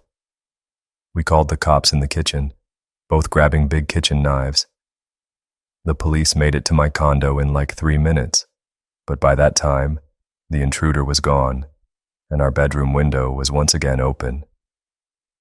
He had escaped through the window and gotten away with our belongings. I handed over the video footage files to the police department, and they said they would review it and record an image of the man's face. Of course, he was never found, at least not by our local police department. I just started working the night shift at my university library. I found an envelope with rules that weren't in the employment manual. What the hell? I sat behind the security desk at my university library, holding an envelope that I assumed was meant for me. "To the new guy" was scrawled on the front in jagged script, and I supposed I was the recipient because it didn't get any more new than I was last night. I was scheduled to work my first nighttime shift, 12 to 4 a.m., at my university library. The hours didn't deter me at all. I'm a serial insomniac, and my class schedule was structured so I could stay up late and sleep in the next day. This luxury had the unfortunate side effect of limiting my employment options, and in order to stay somewhat afloat in the sea of student debt I was floundering in, I couldn't afford to remain unemployed. When I heard about the night shift at the library from my friend Valerie, who I attended high school with, it seemed like a perfect match. I can't reveal the specific school that I work for, but suffice to say it's a large university in the southern portion of the United States. Anyway, Val worked the early morning shift, 6 to 10, and she mentioned that the guy who worked the late night shift, some guy named Flanders, had quit a few days prior. When she told me the hours and confirmed that the pay was at least north of minimum wage, I jumped at the opportunity.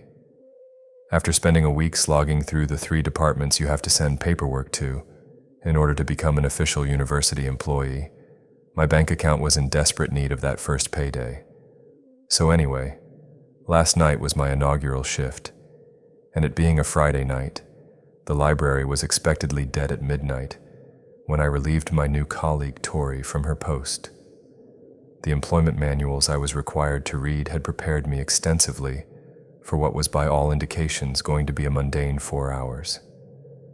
I started at the security base, a big wooden desk the size of a tank, underneath a huge glass window, embossed with our university sigil in the library atrium. Here I would stay for the first 30 minutes of my shift and perform some clerical tasks like checking the book detectors and ensuring the patron counter worked correctly. After those first 30 minutes, I was supposed to make my rounds about the library an inconceivably large building that, according to the employment manual, required about 2 miles of walking to complete a perimeter sweep on all 4 floors. When I settled into my chair behind the behemoth desk, I was exasperated to find the letter. Oh great, I thought. More bullshit protocols to read. I tore open the envelope to find a sheet of yellow legal paper with numbered lines, following a paragraph of writing in the same style as the print on the outside of the envelope. Dear new guy, do not throw away this list under any circumstances. This is your Bible, your map, and your survival guide all in one fucking succinct document. I didn't have to leave this shit for you, but my hope is that by leaving this behind, I'll help to curtail your learning curve a bit. Lord knows it can be a steep one. Anyway, the rules listed in this document are not optional. They aren't suggestions, and they aren't advice. They are a code that you must adhere to, or some terrible shit can happen. You wouldn't understand without experiencing it for yourself, which is exactly what this letter is meant to avoid. So listen up. If you get through this first night, I'll leave more rules for you tomorrow. Rule number 1. Never look at the hallway safety mirrors in the basement corridor. Keep your eyes low and walk swiftly. Rule number 2. You will encounter an unfathomably tall man in a gray suit. Do not look at his face. Answer any question he asks you with "no sir," and he will go away. Rule number 3. Stay out of the atrium from 2:15 to 2:16 every night.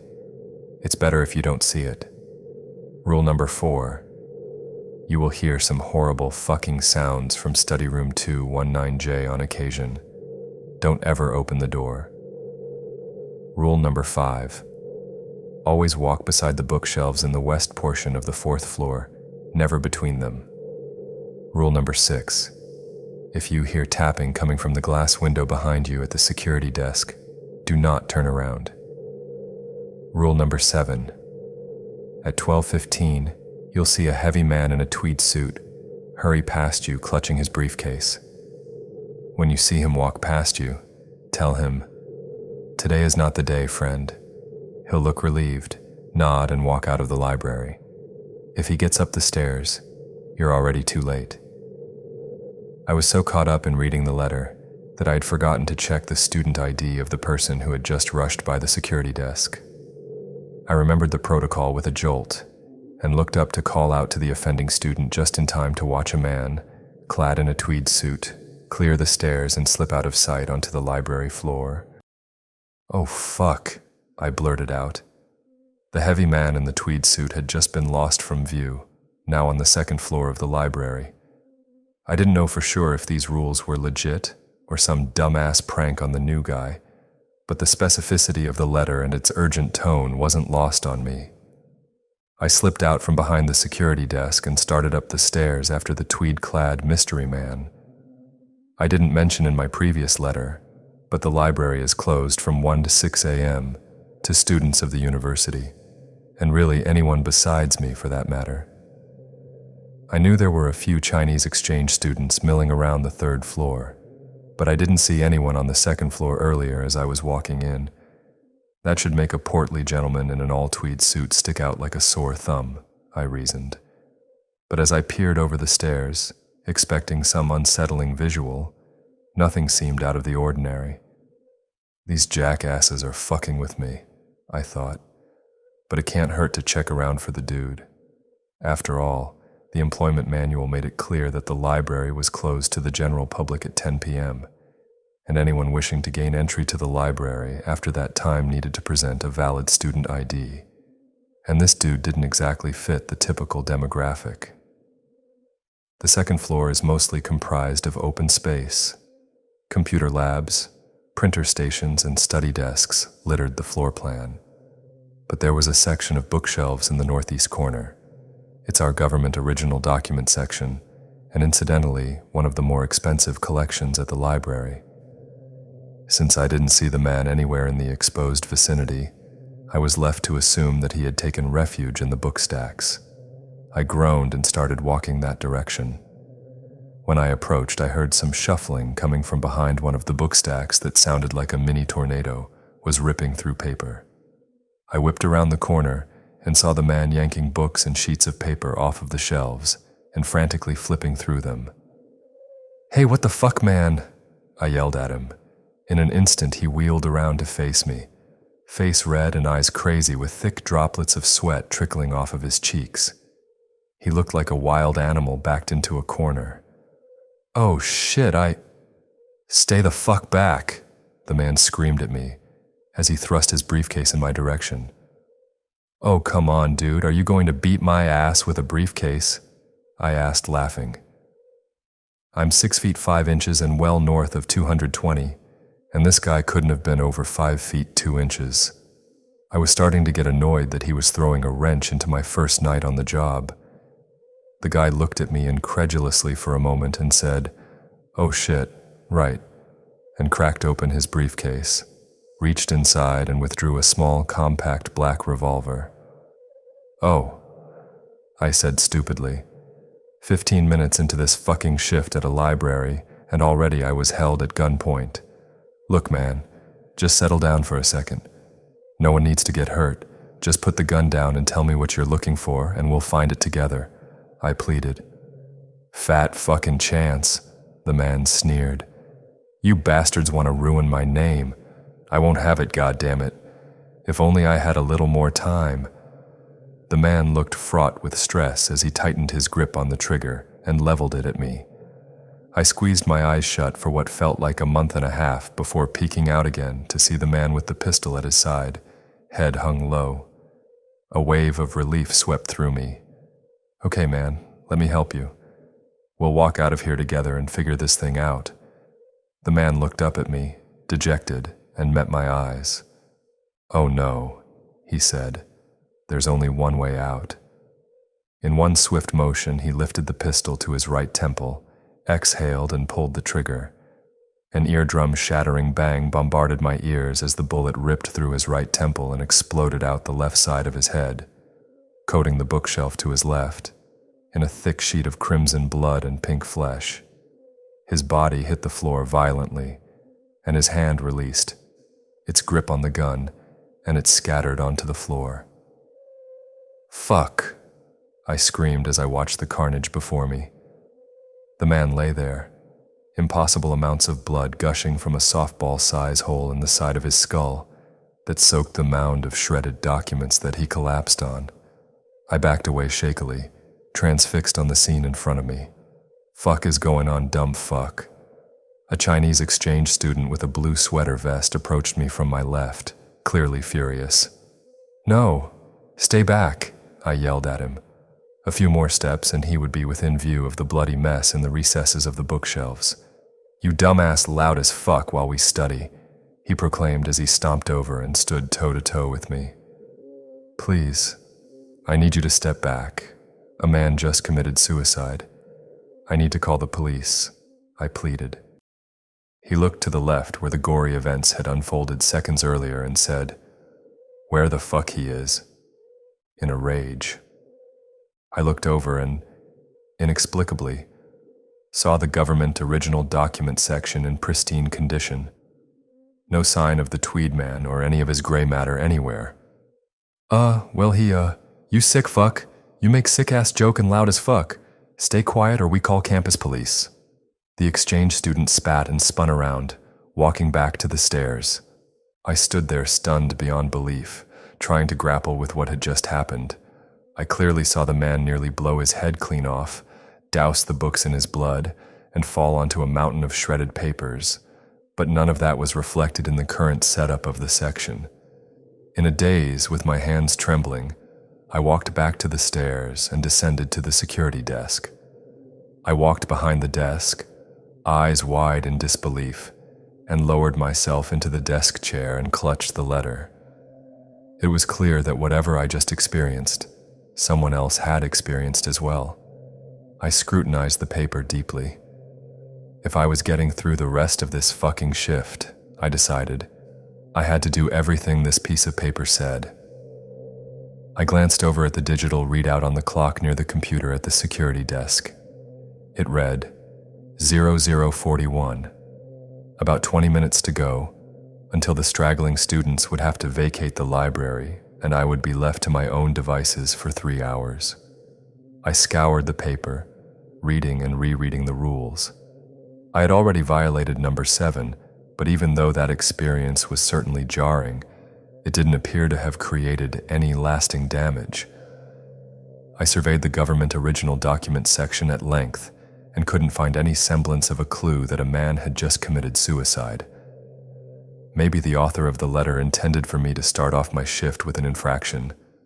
It definitely got my attention and didn't really cause any harm. Well, okay, obviously I was still a little fucked up from watching that horrific sequence, but my prolonged search for any sign of the interaction yielding no results had allowed me to calm down somewhat. My thoughts were interrupted by a shocking chime coming through the PA system. Da-ding. Attention library patrons. The library will be closing in 10 minutes. The library will be closing in 10 minutes. Please make your final selections and exit the library. Have a good night. The last few students that were holed up in the third-floor study area walked down the stairs, past me, and out the door. Have a splendid evening, my good man. I do apologize for my belligerence earlier. 'Twas not intended to be an assault on your character. You seem like a sublime chap, the Chinese exchange student from my previous encounter said as he tipped his top hat and exited through the main set of door with his compatriots. Fuck, that was eloquent. With the holdouts having all trickled out from the massive interior of the library, I was all alone in the gargantuan building. Or so I hoped. I took a shaky breath and walked away from the desk to begin my first perimeter sweep of the library. I started in the basement. The basement has a network of corridors that are not utilized by the student body or the general public, and are mostly only frequented by library staff. These hallways compose a pretty complex labyrinth of pathways that I certainly hadn't mastered yet. The hallways had sharp biting angles, and accordingly had hallway safety mirrors in the upper corner of the ceiling. I know that they had saved me from bumping into another staff member who was coming the opposite direction a few times earlier that evening. I approached the first sharp turn in the network of hallways, and my eyes instinctually gravitated upwards. The advice of the letter came back to me just in time. Rule number 1. Never look at the hallway safety mirrors in the basement corridor. Keep your eyes low and walk swiftly. I averted my eyes back down to the floor and turned the corner briskly. The coast was clear. No big deal, I thought. I continued walking deeper into the heart of the basement. Some important background information about the composition of the basement is that most library staff members will never actually lay eyes on the majority of the floor. The staff hallways exist on the periphery of a massive area that is closed off to everyone but the most privileged security personnel. This portion of the basement belonged to the State Historical Society and was well fortified. No one that I knew had ever actually entered into that portion of the basement. I had just finished my perimeter sweep of the basement and was beginning to turn around to return to the stairs near the security desk when I heard deep and ragged breaths coming from around the corner. "Hello?" I shouted out reflexively. There was no response, just the continuation of the deep and uneven breaths. I was stuck. I had to walk past that hallway to get out of the maze of corridors that I had embedded myself in. The temptation to just look up at the mirror that I knew was conveniently located at the turn in the hallway was immense. Why encounter the unknown and potentially dangerous without having any idea of what it is you're about to confront? If I looked at the mirror, I would know what the source of that horrid breathing was without having to face it head on. And it definitely wasn't moving. I had heard no sound of approach, and the breathing sounded just as loud as it had been when I first heard it. But I had made a promise to myself to adhere to the rules, and I had already seen the result of disobeying these guidelines firsthand. I took a deep breath and careened around the corner, eyes shut and head down. I stood there for a moment, afraid to raise my gaze. As I did, I saw the hallway in its entirety. Nothing amiss. Whatever had made those noises wasn't in this stretch of hallway anymore. There's one point for the follow the rules approach, I thought. Hastily, I made my way back to the stairs and ascended to the second floor, anxious to leave the cramped quarters of those damned hallways behind me. My sweep of the second floor was much less exciting, and I completed it without incident in about 20 minutes. I walked up to the third floor, and aside from a bat flying over my head and scaring the piss out of me, that too was uneventful. I was getting ready to embark on the stairs up to the fourth floor when I heard the sound of the library main doors opening 2 floors below. Those doors had been locked for nearly an hour now. It made no sense that they could be opened from the exterior. Hesitantly, I inched my way down the stairs, staying alert for any indication that someone could be inside the library. When I turned the corner on the stairs to walk down the last flight of stairs that opened up into the atrium, I was shocked to see 2 gray poles at the foot of the stairs. What the fuck, I thought, and then my blood ran cold with a realization. Those weren't poles at all. They were legs. Long, slender legs. In all, from my perch at the top of the flight of stairs, I could see up to about chest height of whatever monstrosity was standing at the bottom of the staircase. I recoiled instinctively, backing into the wall. In a deep baritone that vibrated my bones, the man spoke. "I know that you are up there," the voice said. My breath caught in my throat, and I stood as still as I could. The man spoke quietly, but the immense depth of his voice rumbled through the air like a clap of thunder. "Are you afraid?" the man asked, remembering the advice from the rules. Answer any question he asks you with "No, sir," and he will go away. I squeaked out, "No, sir." "Then you're fucking stupid. Are you fucking stupid?" The voice had taken on a menacing tone, booming in the small staircase. "No, sir," I said as confidently as I could. "Would you like to see my face?" the man asked. "No, sir," I replied. The man stood motionless for a few more moments. Blood had begun to stain the upper reaches of his visible clothing, turning his gray suit a deep crimson. I watched thick, wet drops roll off of his sleeves and past his long, bony fingers as they plopped onto the linoleum. A few more seconds went by, and the man abruptly turned around and strolled away from the stairs. I checked my watch. 3:03 a.m. The library was eerily quiet. The silence felt deafening. I felt as if the world was closing in around me. My wheezing breaths, a product of me trying to calm down, filled the staircase with noise. But I didn't feel alone. It's a horrifying sensation to feel as vulnerable as I did then. These monstrosities were coming and going with impunity. I couldn't stop them or control them, and I was left to navigate these horrifying interactions, with only a stupid fucking piece of paper as my guide. I'm not ashamed to admit that I was a baby-backed bitch for a few minutes. I sat with my back to the wall on the staircase and tried to think. Okay, that was horrifying, I thought, getting the obvious out of the way. But it still went exactly as the letter predicted. The tall man hadn't rushed me or tried to harm me, even though he certainly seemed capable of inflicting damage. I abided by the instructions, and I emerged totally unscathed. At every turn, the letter had proved both valid and valuable.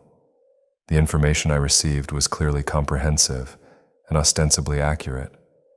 The guy that I took over for had done the job for months, and he was still alive. I could get through one night. I checked my watch. 3:21 a.m. I walked down the staircase and returned to the security desk. I quickly reviewed the letter. Rule number 1. Never look at the hallway safety mirrors in the basement corridor. Keep your eyes low and walk swiftly. Rule number 2. You will encounter an unfathomably tall man in a gray suit. Do not look at his face. Answer any question he asks you with "No, sir," and he will go away. Rule number 3. Stay out of the atrium from 2:15 to 2:16 every night. It's better if you don't see it. Rule number 4. You will hear some horrible fucking sounds from study room 219J on occasion. Don't ever open the door. Rule number 5. Always walk beside the bookshelves in the west portion of the 4th floor, never between them. Rule number 6. If you hear tapping coming from the glass window behind you at the security desk, do not turn around. Rule number 7.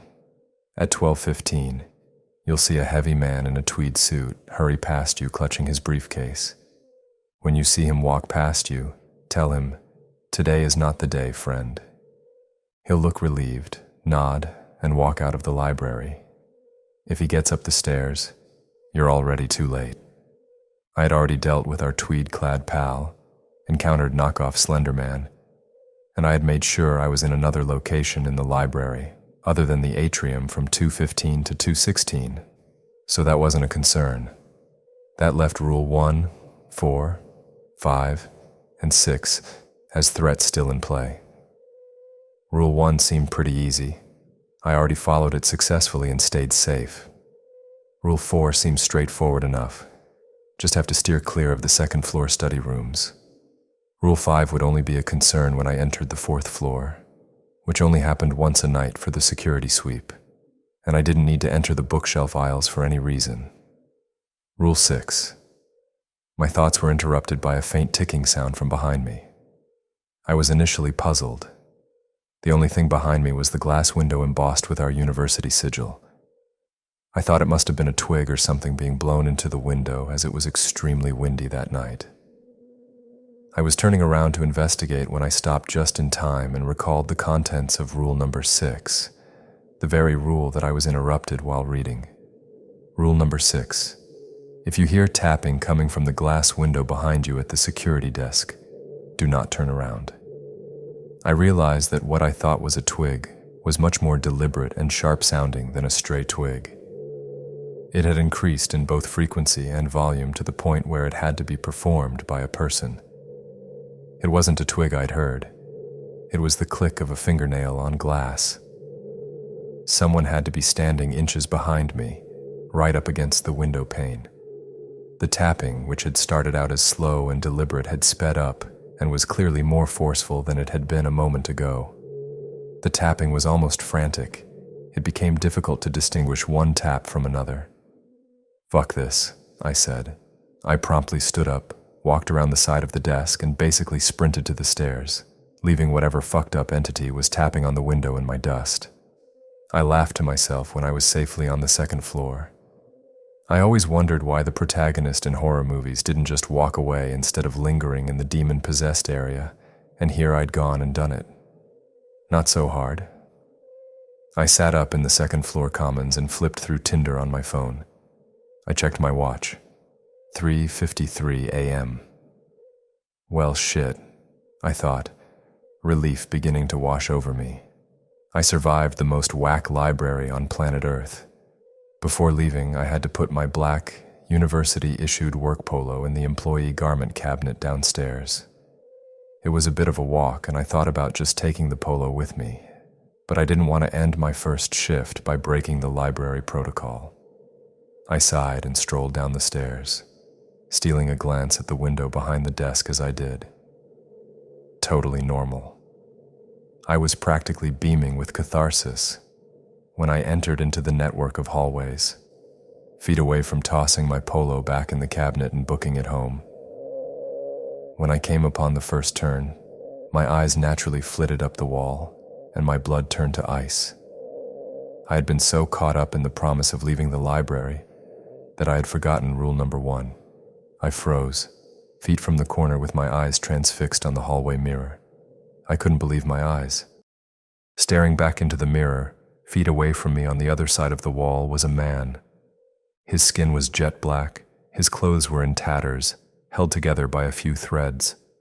He was barefoot, and a massive human, at least 6 feet 6 inches and riddled with muscles. His eyes were wild. They shone a chilling yellow in the reflection, locked with my stare. But the most noticeable thing about him was his face. His cheeks had been sliced from the corners of his mouth nearly to his ears, causing his face to droop forward, wet blood bubbling around his white teeth. A moment passed where we held each other's gaze, his breathing unbelievably loud, shuddering his whole ribcage as he inhaled and exhaled rapidly. Then the lights in the hallway went out. I saw his yellow eyes widen, and a piercing shriek filled the hallway. I heard footsteps thundering around the corner. Breaking out of my fear-induced paralysis, I jolted and began sprinting away from the corner, back towards the atrium. I heard the man closing in on me, that shriek coming from just a foot or two behind me, ripping into my ears. Just as he was nearly on me, the screaming stopped. The footsteps stopped. The lights flicked on and I whirled around to find myself alone in the hallway. There was no sign of the man anywhere, but the door on the right side of the hallway was flung wide open. I was shocked, as this is the first time I'd ever heard of that area being unlocked. The door read, State Historical Society, authorized personnel only. Quickly I ran to the door, slammed it shut, and ran out the door of the library, throwing my work polo on the desk as I ran by and hastily locking the door behind me. I had finished my first shift,